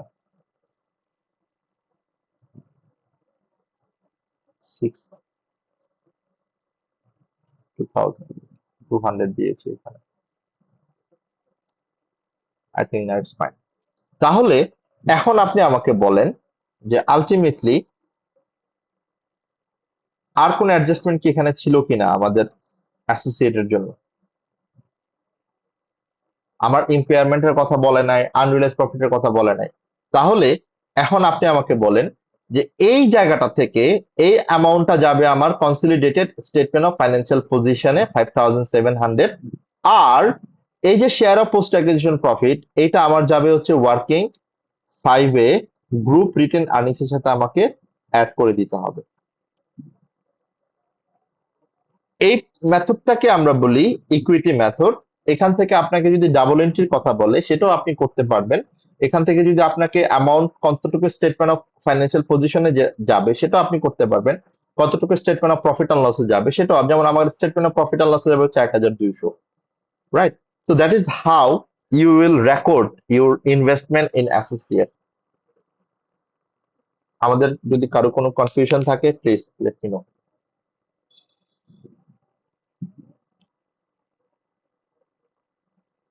কোনো কনফিউশন নেই? Okay, okay. So I agreed যে আপনারা, আই অ্যাজিউম যে আপনারা সবাই বুঝতে পারছেন। সো এই হচ্ছে টোটাল অ্যাডজাস্টমেন্ট গুলো।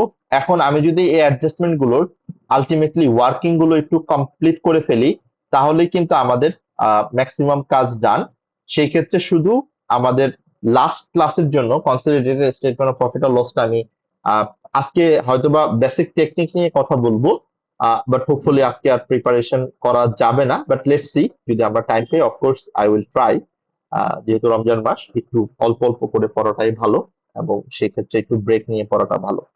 সো আপনি দেখেন আমরা ওয়ার্কিং ওয়ানটা খুব ভালো করে এর আগেই করে ফেলেছি, সেখানে আমাদের কোনো অ্যাডজাস্টমেন্ট বাকি ছিল না।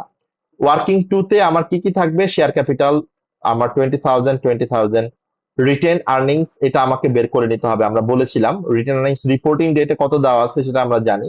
রিপোর্টিং ডেটে আমার রিটেন আর্নিংস দেওয়া ছিল হচ্ছে, যদি এখান থেকে যাই, 19,000 হচ্ছে অ্যাকুইজিশন ডেটের, সরি অ্যাকুইজিশন না, বছরের শুরু রিটেন আর্নিংস 19,000 প্লাস 8,000 হচ্ছে বছরের পুরো এক বছরের প্রফিট।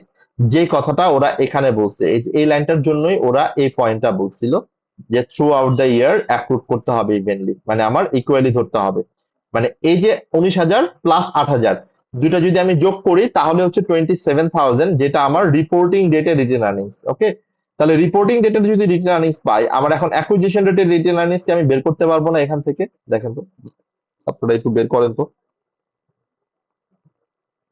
অ্যাকুইজিশন ডেটের রিটেন আর্নিংস কত।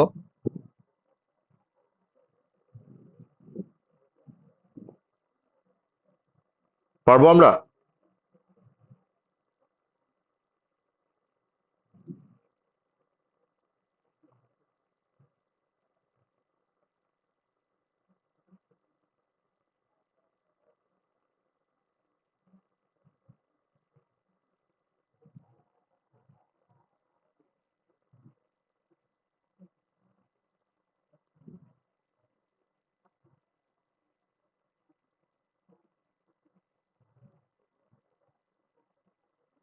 ওকে, তো এটা আপনারা কিভাবে করবেন খেয়াল করেন। আপনি দুই ভাবেই করতে পারেন। একটা হচ্ছে আপনার অলরেডি আপনার রিপোর্টিং ডেটের রিটেন আর্নিংস কত সেটা বের করে ফেলছেন 27,000, সেখান থেকে আপনি যদি 3 মাসের প্রফিটটাকে বাদ দিয়ে দেন তাহলে আপনি আপনার written earnings at acquisition date কত সেটা বের করতে পারবেন। তাহলে 3 মাসের প্রফিট আপনি কিভাবে বাদ দিবেন? এই যে 8,000 এটা হচ্ছে আপনার পুরো 1 বছরের প্রফিট। এটাকে যদি 12 দিয়ে আপনি ভাগ দেন, 3 দিয়ে যদি মাল্টিপ্লাই করেন, তাহলে আপনি 3 মান্থের প্রফিট পেয়ে যাচ্ছেন। সো 3 মান্থের প্রফিটকে যদি আপনি ডিডাক্ট করেন, তাহলে you will get the retained earnings at acquisition date. এটা একটা মেথড। আরেকটা মেথড হচ্ছে ফ্রন্ট ক্যালকুলেশন, মানে হচ্ছে আপনার রিটেন আর্নিংস এট ওপেনিং ব্যালেন্স দেওয়া আছে, সেখান থেকে আপনাকে জাস্ট 9 মাসের প্রফিটটা ক্যাট করতে হবে। মানে এই 8,000-এর সাথে আপনি যদি 9 মাসের প্রফিট আলটিমেটলি প্রোরাটা করেন, প্রোরাটা করে 8,000-এর এই 9 মাসের প্রফিট যেটা হবে সেটা যদি আপনি যোগ করেন, তাহলে আলটিমেটলি আপনি পেয়ে যাবেন retained earnings at acquisition date কত। সো দেখেন, দুইটাই আপনি করতে পারেন। সো এখানে আলটিমেটলি যেটা আমরা দেখাচ্ছি, একটা মেথড দেখাচ্ছি, বাট আরেকটা মেথডও একই রকম হবে। 8 মাসের যদি 8,000 যদি আমার 1 বছরের প্রফিট হয়, তাহলে 3 মাসে সেটা হয় হচ্ছে 2,000। তাহলে 27,000 থেকে 2,000 বাদ দিলে থাকে হচ্ছে 25,000। আর একইভাবে আপনি যদি মানে ঠিক ফ্রন্ট ওয়েতেও ক্যালকুলেশন করেন, সেক্ষেত্রে 19,000 এবং 9 মাসের প্রফিট হচ্ছে 6,000, তাহলে আপনি পাবেন হচ্ছে 25,000। সো আলটিমেটলি টোটাল 25,000 হচ্ছে retained earnings at acquisition date, যেটা আমরা আলাদা ওয়ার্কিং করে দেখাইতেও পারি, মানে সাব ওয়ার্কিং করে না দেখালেও খুব একটা প্রবলেম না, আমি এসএলও এটা করতে পারতাম। এরপরে বাকি এই সবগুলো জিনিস অলরেডি দেখানো হয়েছে আমার ডিকমিশনিং এর যে পার্টটুকু, অ্যাসেট এবং প্রভিশন এবং এক্সেস ডেপ্রিসিয়েশন, এবং আমি এখন থেকে পেয়ে গেলাম হচ্ছে আমার total net asset of subsidiary at acquisition date and at reporting date. আর পোস্ট অ্যাকুইজিশন প্রফিট আমরা দেখতে পাচ্ছি 1720। এই 1720 কে যদি আমি এখন আলটিমেটলি প্রোরাটা করি, মানে অ্যালোকেট করি বিটুইন প্যারেন্ট, ডার্জেন্ট অ্যান্ড এনসিআই, তাহলে আমার 75% পাবে ওয়ার্কিং 5 অ্যান্ড 25% পাবে হচ্ছে working 4। That is our whole part of working 2। And আমরা ওয়ার্কিং 3ও কিন্তু অলরেডি করে ফেলছি। ওয়ার্কিং 3 সবগুলো অ্যামাউন্টে আমাদের ডান, শুধু গুডউইলটা কত হয় সেটা আমরা বের করি নাই। আমরা ফেয়ার ভ্যালু অফ কনসিডারেশন কিভাবে বের করেছি আমরা দেখেছি, যেখানে শেয়ার কনসিডারেশন আছে 32,000, লোন কনসিডারেশন আছে 15,000, দুইটা মিলে হচ্ছে 47,000।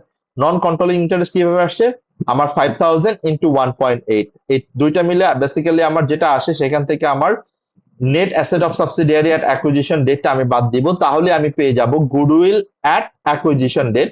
এখানে যেহেতু কোনো ইম্পেয়ারমেন্ট লস নাই, তাহলে আমার গুডউইল অ্যাট রিপোর্টিং ডেটও এই 11,000ই হবে, যেটা আমার কনসলিডেটেড স্টেটমেন্ট অফ ফাইন্যান্সিয়াল পজিশনে ইনট্যানজিবল অ্যাসেট হিসেবে আমি দেখাবো। এরপরে আমার ওয়ার্কিং 4 নন কন্ট্রোলিং ইন্টারেস্ট, আমার ফেয়ার ভ্যালু 9,000। এরপর পোস্ট অ্যাকুইজিশন প্রফিট হচ্ছে 430, যেটা আমার ওয়ার্কিং 2 থেকে আসছে এই 430। তাহলে টোটাল যেটা এনসিআই আসবে এই 9430, যেটা আমার কনসলিডেটেড স্টেটমেন্ট অফ ফাইন্যান্সিয়াল পজিশনের আদার ইকুইটি পোর্শন হিসেবে যাবে। এরপর ওয়ার্কিং 5, ওয়ার্কিং 6 অলরেডি আমরা আগে আলাদা করে দেখেছি ইন্ট্রা গ্রুপ ট্রেডিং এর জন্য। ওয়ার্কিং 5টা এখন টোটালটা দেখলে মোটামুটি আমাদের ওয়ার্কিং এর পার্ট ডান। ওয়ার্কিং 5 এ কি বলছে দেখেন, ডার্জেন্ট কোম্পানি রিটেন আর্নিংস ইজ 36,000, যেটা আমার কোয়েশ্চেনে সরাসরি দেওয়া ছিল কিভাবে, 20,000 প্লাস 16,000, দুইটা মিলে হচ্ছে 36,000। এরপরে আমার লাফটর কোম্পানি মানে সাবসিডিয়ারি কোম্পানির পোস্ট অ্যাকুইজিশন প্রফিট। এরপর হচ্ছে আমার আনরিয়েলাইজড প্রফিট একটু পরে। আমার শেয়ার অফ রিটেন আর্নিং, যেটা ultimately share of post acquisition profit, যেটা অ্যাসোসিয়েটেড 1,200, যেটা আমরা এই ওয়ার্কিং এ দেখাচ্ছিলাম 1,200। এরপরে আমার আসবে ফাইন্যান্স কস্ট ফর লোন 300, যেটা আমরা এই লোন কনসিডারেশনের এখানে দেখাচ্ছিলাম যে লোন কনসিডারেশনের কতটুকু আমার আলটিমেটলি ফাইন্যান্স কস্ট হিসেবে যাবে, আমাদের সবারই মনে আছে এই পার্টটুকু। অ্যান্ড দেন আনরিয়েলাইজড প্রফিট, যেটা আমার ইন্ট্রা গ্রুপ ট্রেডিং এর জন্য আসছে, অ্যান্ড টোটাল হচ্ছে consolidated written earning group retained earning 37,390।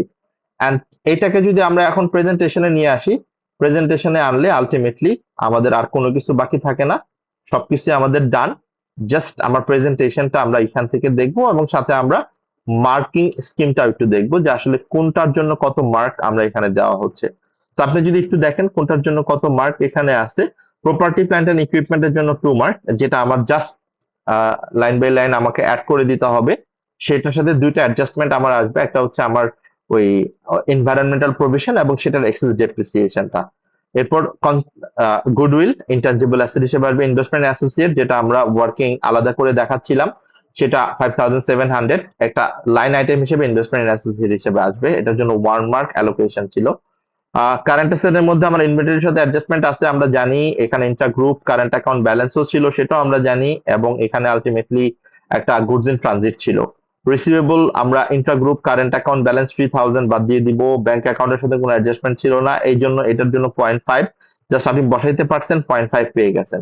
Total asset 191,300। এরপর আমার ইকুইটি আসবে, শুধু প্যারেন্ট কোম্পানির সাথে অ্যাড হবে হচ্ছে আমার শেয়ার কনসিডারেশনের যে পোর্শনটুকু, আমার শেয়ার ক্যাপিটাল সেটা, আদার ইকুইটির ক্ষেত্রে শেয়ার প্রিমিয়াম আমার ঠিক ওই যেটা আমরা দেখতে পাচ্ছিলাম 32,000 এর মধ্যে শেয়ার ক্যাপিটাল হচ্ছে 10,000, 22,000 হচ্ছে আমার শেয়ার প্রিমিয়াম শেয়ার কনসিডারেশনের জন্য, সেখান থেকে আমার এটা আসবে।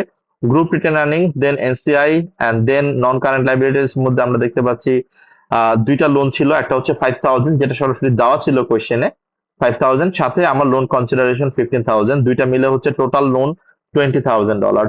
প্রভিশন ফর ডিকমিশনিং যেটা 4080, যেটা একটু আগে আমরা বলেছি, current liability 38,100, loan interest payable যেটা আমার ওই লোন কনসিডারেশনের যে ইন্টারেস্টটা 300, এই টোটাল হচ্ছে আমার 20 মার্কস। এবং আপনি খেয়াল করে দেখেন মার্কিং স্কিম গুলো যদি সাইড করে দেখেন, গুডউইল যদি ক্যালকুলেট করতে পারেন 4.5 মার্কস, আপনার যদি ইনভেস্টমেন্ট ইন অ্যাসোসিয়েট হয় 1 মার্ক, ইনভেন্টরি যদি প্রপারলি হয় 1.5 মার্কস, আপনার যদি গ্রুপ রিটার্নিং ভালো করে করেন 4 মার্কস। সো আপনার মেন মার্কিং গুলো কিন্তু ওয়ার্কিং এ খেয়াল করে দেখেন। সো আপনি যদি ওয়ার্কিং গুলো খুব ভালো করে পারেন, ভালো করে বুঝেন, তাহলে আপনার কিন্তু consolidated statement of financial position করাটা আসলে খুব চ্যালেঞ্জিং কিছু না। It's pretty much straight forward, pretty much like easier, not that much hard difficult. So I believe আপনারা বাসায় একটু ভালো করে যদি এই কোয়েশ্চেনটা নিজেদের মতো করে একটু করেন এবং করে এক্সেল কপিটা যদি আমাকে একটু দেন, আমি এই জন্য এক্সেল কপিটা এখন শেয়ার করছি না, আমি লেটার অন শেয়ার করব। তো আপনারা একটু কষ্ট করে এই কোয়েশ্চেনটা ডার্জেন কোম্পানিটা আপনারা করে আমাকে এক্সেল ভার্সনটা কাইন্ডলি শেয়ার করবেন please, so that I can get understand যে আপনারা কতটুকু প্রেজেন্টেশনটা ঠিক মতো করতে পারছেন আপনাদের এক্সাম হলের জন্য। যদিও স্প্রেডশিটটা আরো ইজিয়ার থাকবে, but still it's similar to Excel. So সেখান থেকে আমি একটু একটা অ্যাসেসমেন্ট করতে চাই আপনাদের। That's part of our first questions যেটা ছিল। আর এরপরের কোয়েশ্চেনটা হচ্ছে আমার consolidated statement of profit or loss থেকে। Consolidated statement of profit or লসের যে কোয়েশ্চেনটা, এটা মনে হয় আপনাদেরকে আমি অলরেডি দিয়েছি, মনে পড়ে না, একটু জাস্ট দেখে দাঁড়ান। দেওয়া আছে, ইয়েস দেওয়া আছে। Okay, so consolidated statement of profit or loss শুরু করার আগে আমি একটা ছোট জিনিস আপনাদেরকে এখান থেকে একটু গো থ্রু করাই নিতে চাই। ফার্স্ট অফ অল আমি একটু আপনাদের কাছ থেকেই জানতে চাই, আমরা তো এতক্ষণ যেটা দেখলাম সেটা হচ্ছে consolidated statement of financial position. Okay, আমরা consolidated statement of financial position থেকে কি জানতে পারি, একটা কোম্পানি মানে গ্রুপের ফাইন্যান্সিয়াল পজিশনটা কি একটা সার্টেন টাইমে, সার্টেন পিরিয়ডে, তার অ্যাসেট কত, মানে কনসলিডেটেড অ্যাসেট কত, তার লাইবিলিটিস কত, তার ইকুইটি কত। ওকে, সো এখন আপনি যদি আমাকে একটু বলেন যে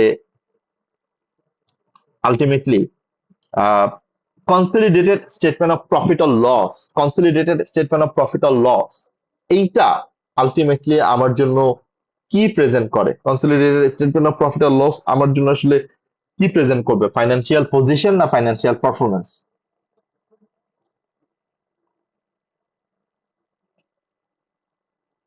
consolidated statement of profit or loss আমার জন্য কি প্রোভাইড করবে, এটা কি আমার financial position or performance? Profit or loss performance. পারফরম্যান্সটা। Performance, very good. এখন পারফরমেন্স আমরা কিভাবে পাবো, আমার ওই গ্রুপের ইনকাম এবং এক্সপেন্সেস কত, রাইট? ইনকাম এবং এক্সপেন্সেস কত। এখন এখানে কোয়েশ্চেন হচ্ছে, আমরা যেরকমটা কনসলিডেটেড স্টেটমেন্ট অফ ফাইন্যান্সিয়াল পজিশনে 5টা ওয়ার্কিং করে তারপরে আমরা কনসলিডেশনে আসতাম, আপনাদের জন্য একটা গুড নিউজ হচ্ছে, আর আমাদের জন্য একটা গুড নিউজ হচ্ছে যে consolidated statement of profit or লসের ক্ষেত্রে এই ধরনের কোনো ওয়ার্কিং এর প্রয়োজন পড়ে না। কেন প্রয়োজন পড়ে না এটা আপনারা নিজেরাই বুঝতে পারছেন। এটা আমার পজিশন প্রিপেয়ার করার কিছু না, এখানে আমার গুডউইলের কোনো ক্যালকুলেশনের ব্যাপার না, এখানে আমার গ্রুপ রিটেন আর্নিংস এর কোনো ব্যাপার না, এনসিআই কোনো ব্যাপার না। তার মানে হচ্ছে আমার consolidated statement of profit or loss prepare করার জন্য আমরা যে 5টা বেসিক ওয়ার্কিং দেখে আসছি, that was specifically exclusively applicable for consolidated statement of financial position, not for consolidated statement of profit or loss। তার মানে consolidated statement of profit or loss prepare করার জন্য আসলে ওইরকম ভাবে কোনো আলাদা করে ওয়ার্কিং সেপারেটলি করার দরকার পড়ে না, এক্সেপ্ট যদি না এখানে কোনো ইন্ট্রা গ্রুপ ট্রেডিং অথবা অথবা আমাকে প্রফিটটা অ্যাট্রিবিউটেবল করতে বলে। তার মানে আমার দুইটা অথবা তিনটা ওয়ার্কিং, যেটা রিকোয়ার্ড ওয়ার্কিং ছাড়া আমার ওই পাঁচটা বেসিক ওয়ার্কিং এখানে প্রয়োজন পড়ে না। তাহলে এখান থেকে আমরা এখন ভালো করে একটু বোঝার চেষ্টা করি, তাহলে আমরা আসলে কিভাবে করব কনসলিডেটেড স্টেটমেন্ট অফ প্রফিট আর লসটা। ঠিক যেরকম ভাবে consolidated statement of financial position prepare করার আমরা বেসিক মেথড নিয়ে কথা বলেছিলাম, এখানেও আমরা বেসিক মেথড নিয়ে কথা বলবো। নাম্বার ওয়ান, বেসিক মেথডের ফার্স্ট এবং মোস্ট ইম্পর্টেন্ট পয়েন্ট হচ্ছে আমাকে কি করতে হয়। আমরা যখন কনসলিডেটেড স্টেটমেন্ট অফ ফাইন্যান্সিয়াল পজিশনটা প্রিপেয়ার করতাম, আমরা অ্যাসেট এবং asset and liability for both parent and subsidiary company line by line আমরা অ্যাড করতাম, মনে পড়ে? এবং সেই ক্ষেত্রে যেহেতু এগুলো অ্যাসেট এবং লায়াবিলিটি, এগুলোর জন্য তার আমার টাইম প্রপোর্শনেট করার দরকার নাই। আমার টাইম প্রপোর্শনেট করতে হয় কোনগুলা, যেগুলো ইনকাম অথবা এক্সপেন্স রিলেটেড। কেননা আমি অ্যাসেট তো অ্যাট দ্য রিপোর্টিং ডেটেই সেটাকে অ্যাসেট বলছি, অ্যাট দ্য রিপোর্টিং ডেটে এটাকে আমরা লায়াবিলিটি বলছি। তো এখানেও সেম, এখানেও সিমিলার, শুধু একটা জায়গায় আপনাকে একটু মাথায় রাখতে হবে, সেটা হচ্ছে আপনি অবশ্যই অবশ্যই প্যারেন্ট এবং সাবসিডিয়ারি কোম্পানির যত ইনকাম আছে, যত এক্সপেন্স আছে, সবগুলোকে আপনি লাইন বাই লাইন অ্যাড করবেন। বাট বাট যদি আপনার অ্যাকুইজিশন ডেটটা হয় লেস দ্যান 12 মান্থ, যদি অ্যাকুইজিশন ডেটটা হয় লেস দ্যান 12 মান্থ, মানে অ্যাকুইজিশন এবং রিপোর্টিং ডেটের গ্যাপটা যদি লেস দ্যান 12 মান্থ হয়, তাহলে আপনাকে অবশ্যই যেটা করতে হবে সেটা হচ্ছে সাবসিডিয়ারির যত ইনকাম, যত এক্সপেন্স আছে, সেইগুলাকে আপনার ওই টাইমলি প্রপোর্শনেট করে নিতে হবে। আমি কি কথাটা বুঝতে পারলাম?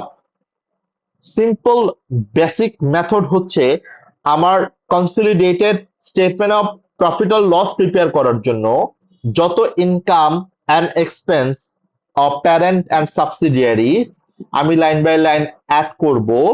বাট যদি আমি আমার সাবসিডিয়ারিকে middle away of the year acquire করি, মানে আমি লেস দেন 12 মান্থ আগে অ্যাকোয়ার করি, সেই ক্ষেত্রে আমার সাবসিডিয়ারির যত ইনকাম আছে, আমি আবারও বলছি সাবসিডিয়ারির, কিন্তু শুধু নট প্যারেন্ট কোম্পানির, আমার সাবসিডিয়ারির যত ইনকাম, যত এক্সপেন্স আছে, সবগুলোকে আমার টাইমলি প্রপোর্শনেট করতে হবে accordingly. and that is the line over here, আমরা এখানে এই কথাটাই বলছি, খেয়াল করে দেখেন।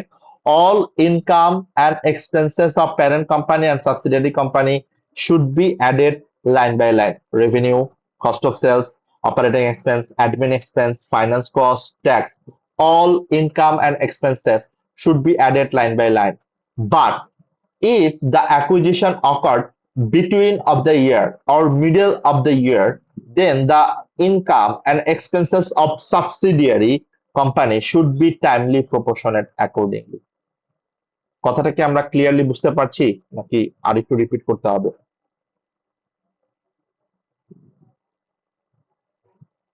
বুঝতে পারলাম? একটু আমাকে কনফার্ম করি কাইন্ডলি। সবাই কি ক্লিয়ার? স্যার একটু আবার বললে ভালো হয়। আচ্ছা, আমি আবারও বলছি, আমরা যখন consolidated statement of profit or loss prepare করব, যেমনটা আমি একটু একটা কোশ্চেন এখানে ওপেন করেই নিই। Consolidated statement of profit or loss prepare করার ক্ষেত্রে এটা হচ্ছে আমার প্যারেন্ট কোম্পানির রেভিনিউ, এটা হচ্ছে আমার সাবসিডিয়ারি কোম্পানির রেভিনিউ, এটা হচ্ছে প্যারেন্ট কোম্পানির এক্সপেন্স, সাবসিডিয়ারি কোম্পানির এক্সপেন্সেস। সো আমরা যেটা বললাম যে যখন আমি কনসলিডেশন করব, তখন প্যারেন্ট কোম্পানি এবং সাবসিডিয়ারি কোম্পানির ইনকাম এবং এক্সপেন্সেস গুলোকে আমরা লাইন বাই লাইন অ্যাড করব। তার মানে রেভিনিউ 24,200 প্লাস 10,800 আমরা লাইন বাই লাইন অ্যাড করব। বাট যদি অ্যাকুইজিশনটা হয় আমার 1 বছর এর কম আগে, মানে আমার মিডল অ্যাওয়ে অফ দ্য ইয়ার, যেমন এখানে খেয়াল করে দেখেন ওর ইয়ার এন্ড কবে, 31 মার্চ 2015, বাট ওকে অ্যাকোয়ার করছে কবে, 1 জুলাই 2014।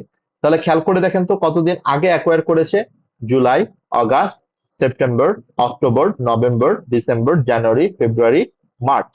তার মানে ঠিক 9 মাস আগে অ্যাকোয়ার করেছে সাবসিডিয়ারিকে। তাহলে এখন যেহেতু এটা মিডল অ্যাওয়ে অফ দ্য ইয়ার, তাহলে আমার কি করতে হবে, সাবসিডিয়ারির যত ইনকাম, যত এক্সপেন্স আছে, সেগুলাকে আমার কত মাসের প্রপোর্শনেট রেট করতে হবে। আমি কি সাবসিডিয়ারির পুরো 12 মাসের ইনকাম নিতে পারবো? আমি কি আমার সাবসিডিয়ারি সব কস্ট আমাকে 12 মাস কনসিডার করতে হবে? আমি তো শুধু কনসিডার করব post acquisition income and expenses. তাহলে সেক্ষেত্রে সাবসিডিয়ারিকে যেহেতু আমি 9 মাস আগে অ্যাকোয়ার করেছি, তাহলে আমাকে এখানে সাবসিডিয়ারির যে ইনকাম, আমি আবারও বলছি, সাবসিডিয়ারির যে ইনকাম এবং এক্সপেন্স গুলো, সেগুলাকে আমার 9 মাসে প্রপোর্শনেট রেট করতে হবে, প্রোরাটা করতে হবে। কিভাবে? 10,000 to 800 divided by 12 into 9, 6,800 divided by 12 into 9, 4,000, এটা তো আমার gross profit, 340 divided by 12 into 9. That is how you will prepare consolidated statement of profit or loss. এবার clear?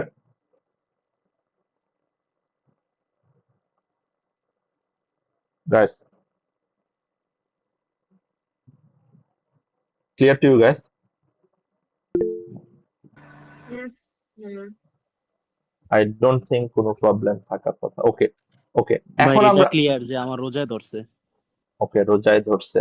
ওকে, আমি আর বেশিক্ষণ কন্টিনিউ করবো না, সমস্যা নেই, আমি আজকে কোশ্চেনটা করাবো না। আমি জাস্ট মেথডটা একটু বলে যাই। নেক্সট ক্লাসে হোপফুলি আমরা গ্রুপটা র্যাপ আপ করবো, মানে কনসলিডেশনটা র্যাপ আপ করবো, বিকজ নেক্সট ক্লাসে আমার দুইটা topic, consolidated statement of profit or loss এবং ডিসপোজাল অফ গ্রুপ, মানে আমি ডিসপোজ করলে গেইন অর লস কিভাবে ক্যালকুলেট করতে হয়।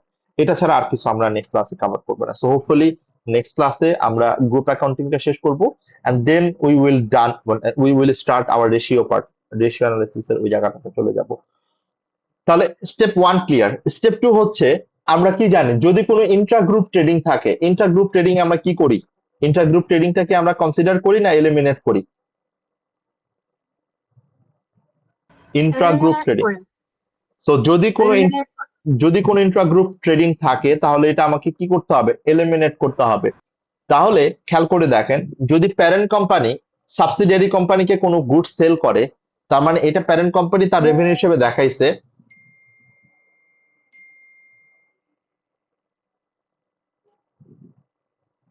ওকে, তাহলে এটাকে আমরা আলটিমেটলি ঠিক এলিমিনেট করব কিভাবে? আমরা ফার্স্ট রেভিনিউটা বাদ দিব প্যারেন্ট কোম্পানির বুকস থেকে, তার মানে রেভিনিউ আমাকে ডিডাক্ট করতে হবে। একইভাবে আমার কস্ট অফ সেলসটাও আমি বাদ দিব, সেটা আমার সাবসিডিয়ারির বুকস থেকে, ইট কনসিডারিং যে কে কার কাছে সেল করছে। যদি সাবসিডিয়ারি সেল করে, সেক্ষেত্রে সাবসিডিয়ারি রেভিনিউ থেকে আমি বাদ দিব এবং প্যারেন্টের কস্ট অফ সেলস থেকে আমি বাদ দিব। তার মানে সিম্পল কথা হচ্ছে, যদি কোনো আমার ইন্ট্রা গ্রুপ ট্রেডিং থাকে, সেটা আমাকে এলিমিনেট করতে হবে। ইন্ট্রা গ্রুপ যদি কোনো সেলস থাকে, সেটা আমাকে এলিমিনেট করতে হবে। সেটা ডাবল এন্ট্রি কি? আমি যদি রেভিনিউ কমাই দিই, রেভিনিউ যদি কমে যায়, revenue debit and cost of sales credit. এটা আমরা ডেবিট ক্রেডিট জানলেও আমাদের প্রবলেম নাই, এটা বরঞ্চ বেটার। না জানলেও আমি যদি জাস্ট সিম্পলি মাইনাস করে দেই রেভিনিউ থেকে এবং কস্ট অফ সেলস থেকে, সেটাও ওকে, সেটাও আলটিমেটলি অ্যাকসেপ্টেবল। এটা ডাবল এন্ট্রি করেই করতে হবে, ব্যাপারটা ম্যান্ডেটরি না। এখন আসেন, যদি ইন্ট্রা গ্রুপ ট্রেডিং এর জন্য কোনো আনরিয়েলাইজ প্রফিট থাকে, আমাকে সেটাও কি করতে হবে? সেটাও এলিমিনেট করতে হবে। এবং আনরিয়েলাইজ প্রফিটের অ্যাডজাস্টমেন্টটা আমরা জানি যে আনরিয়েলাইজ প্রফিটের ক্ষেত্রে আমার অ্যাডজাস্টমেন্ট হয় হচ্ছে retained earnings debit and closing inventory credit. এবং এখানে খেয়াল করে দেখেন, যেহেতু ক্লোজিং ইনভেন্টরি ক্রেডিট হচ্ছে, ক্লোজিং ইনভেন্টরি কমে যাচ্ছে, এন্ড আমরা সবাই জানি ক্লোজিং ইনভেন্টরি আমার কি করে? কস্ট অফ সেলস কে বাড়ায় না কমায়? Closing inventory cost of sales এর ক্যালকুলেশনটা মনে আছে? ওপেনিং ইনভেন্টরি এট পারচেস, কি করলাম, লেস ক্লোজিং ইনভেন্টরি। ওকে, সো আমরা সবাই জানি যে ক্লোজিং ইনভেন্টরি কি করে। যেমন আমি যদি জাস্ট কম্পেয়ার করে দেখি, ধরেন আমার ওপেনিং ইনভেন্টরি হচ্ছে 10,000, পারচেজ হচ্ছে 20,000, আমি ক্লোজিং ইনভেন্টরি ধরে নিচ্ছি 0। ওকে, তাহলে আমার কস্ট অফ সেলস কত হবে? 30,000, রাইট? তাহলে কস্ট অফ সেলস যদি আমার 30,000 হয়, এইখানে আমি যদি ক্লোজিং ইনভেন্টরি 5,000 ধরি, তাহলে আমার কস্ট অফ সেলস কত হবে? খেয়াল করে দেখেন, 25,000। আবার ক্লোজিং ইনভেন্টরি যদি আমি 10,000 ধরি, তাহলে আমার কস্ট অফ সেলস কত হবে? 20,000। তাহলে একটা জিনিস আমরা সবাই কম বেশি জানি যে ক্লোজিং ইনভেন্টরি এটা আমার it reduces my cost of sales. তাহলে যদি কস্ট অফ সেলস এটা আমার কমাই দেয়, খেয়াল করে দেখেন, কস্ট অফ সেলস যদি আমার কমাই দেয়, তাহলে আমার যদি ক্লোজিং ইনভেন্টরি কমে যায়, যদি ক্লোজিং ইনভেন্টরি কমে যায়, যেমন আমরা একটু আগেই দেখলাম, যদি ক্লোজিং ইনভেন্টরি কমে যায় 10,000 না হয়ে যদি আমার এটা 8,000 হয়ে যায়, তাহলে আমার কস্ট অফ সেলস কি হয়ে যাবে? বেড়ে যাবে। তার মানে আমরা একটা জিনিস সবসময় জানি যে ক্লোজিং ইনভেন্টরি যদি বাড়ে কস্ট অফ সেলস কমে, ক্লোজিং ইনভেন্টরি যদি কমে কস্ট অফ সেলস বাড়ে।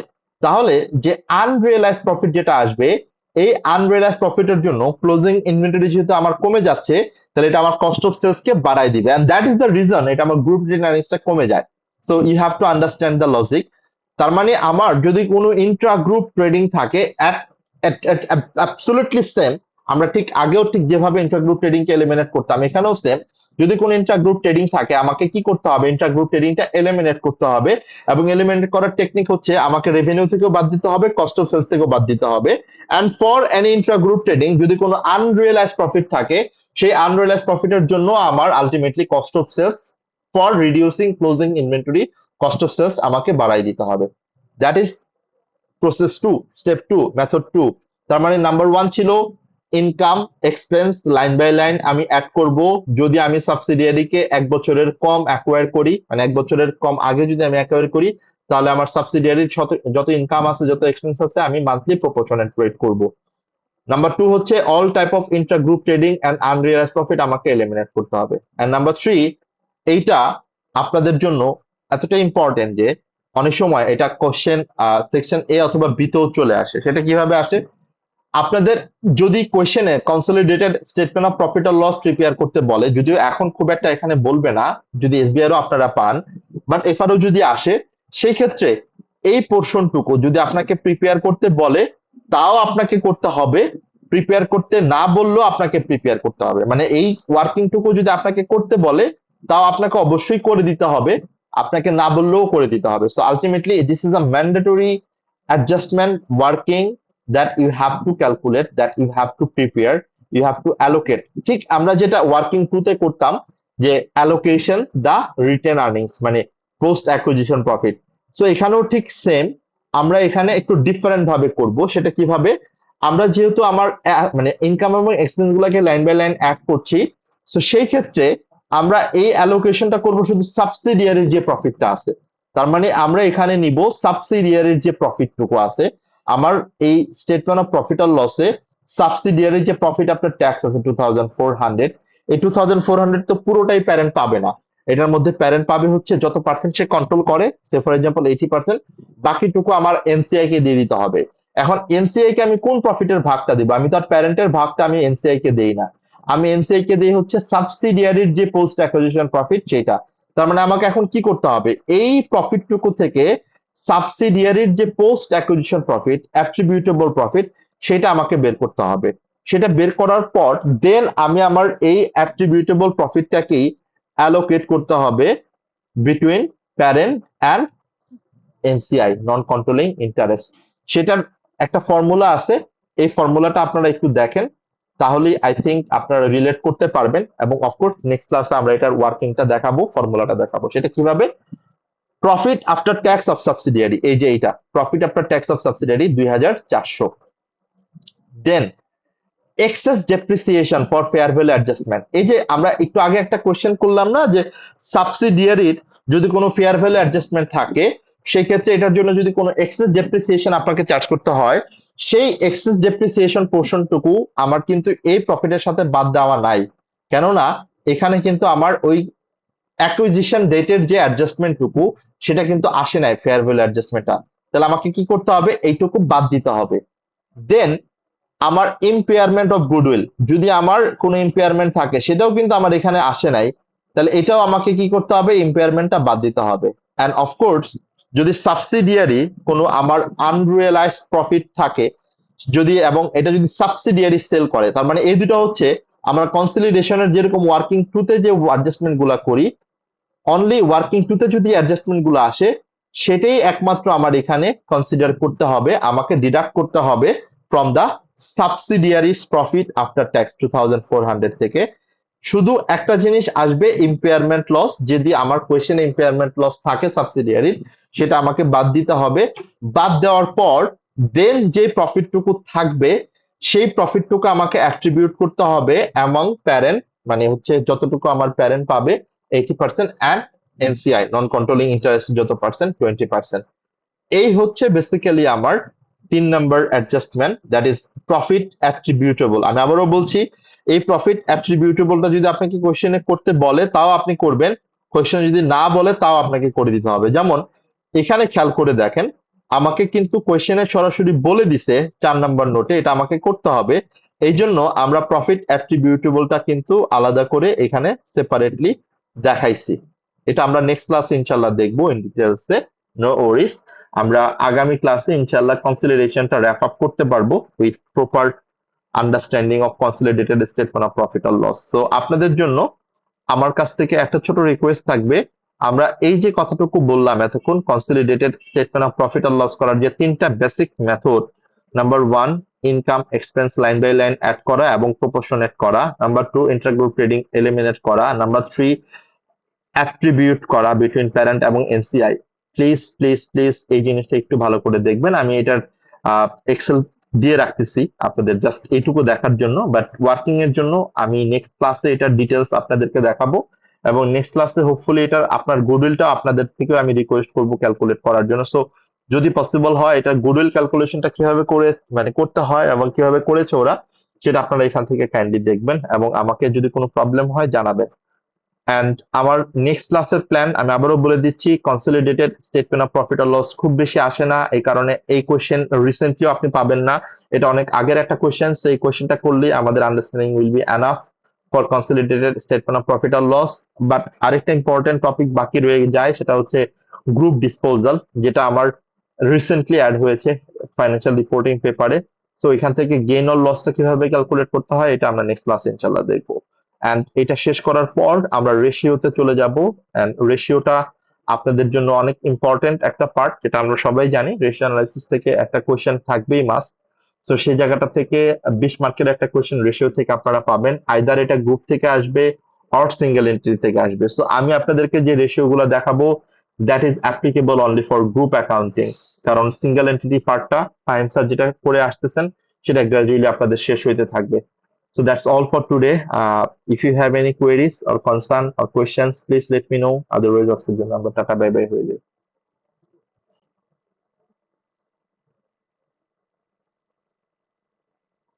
ওকে, যদি কারো কোয়েশ্চেন্স না থাকে আমরা রেকর্ডিংটা অফ করে দিচ্ছি। Thank you so much.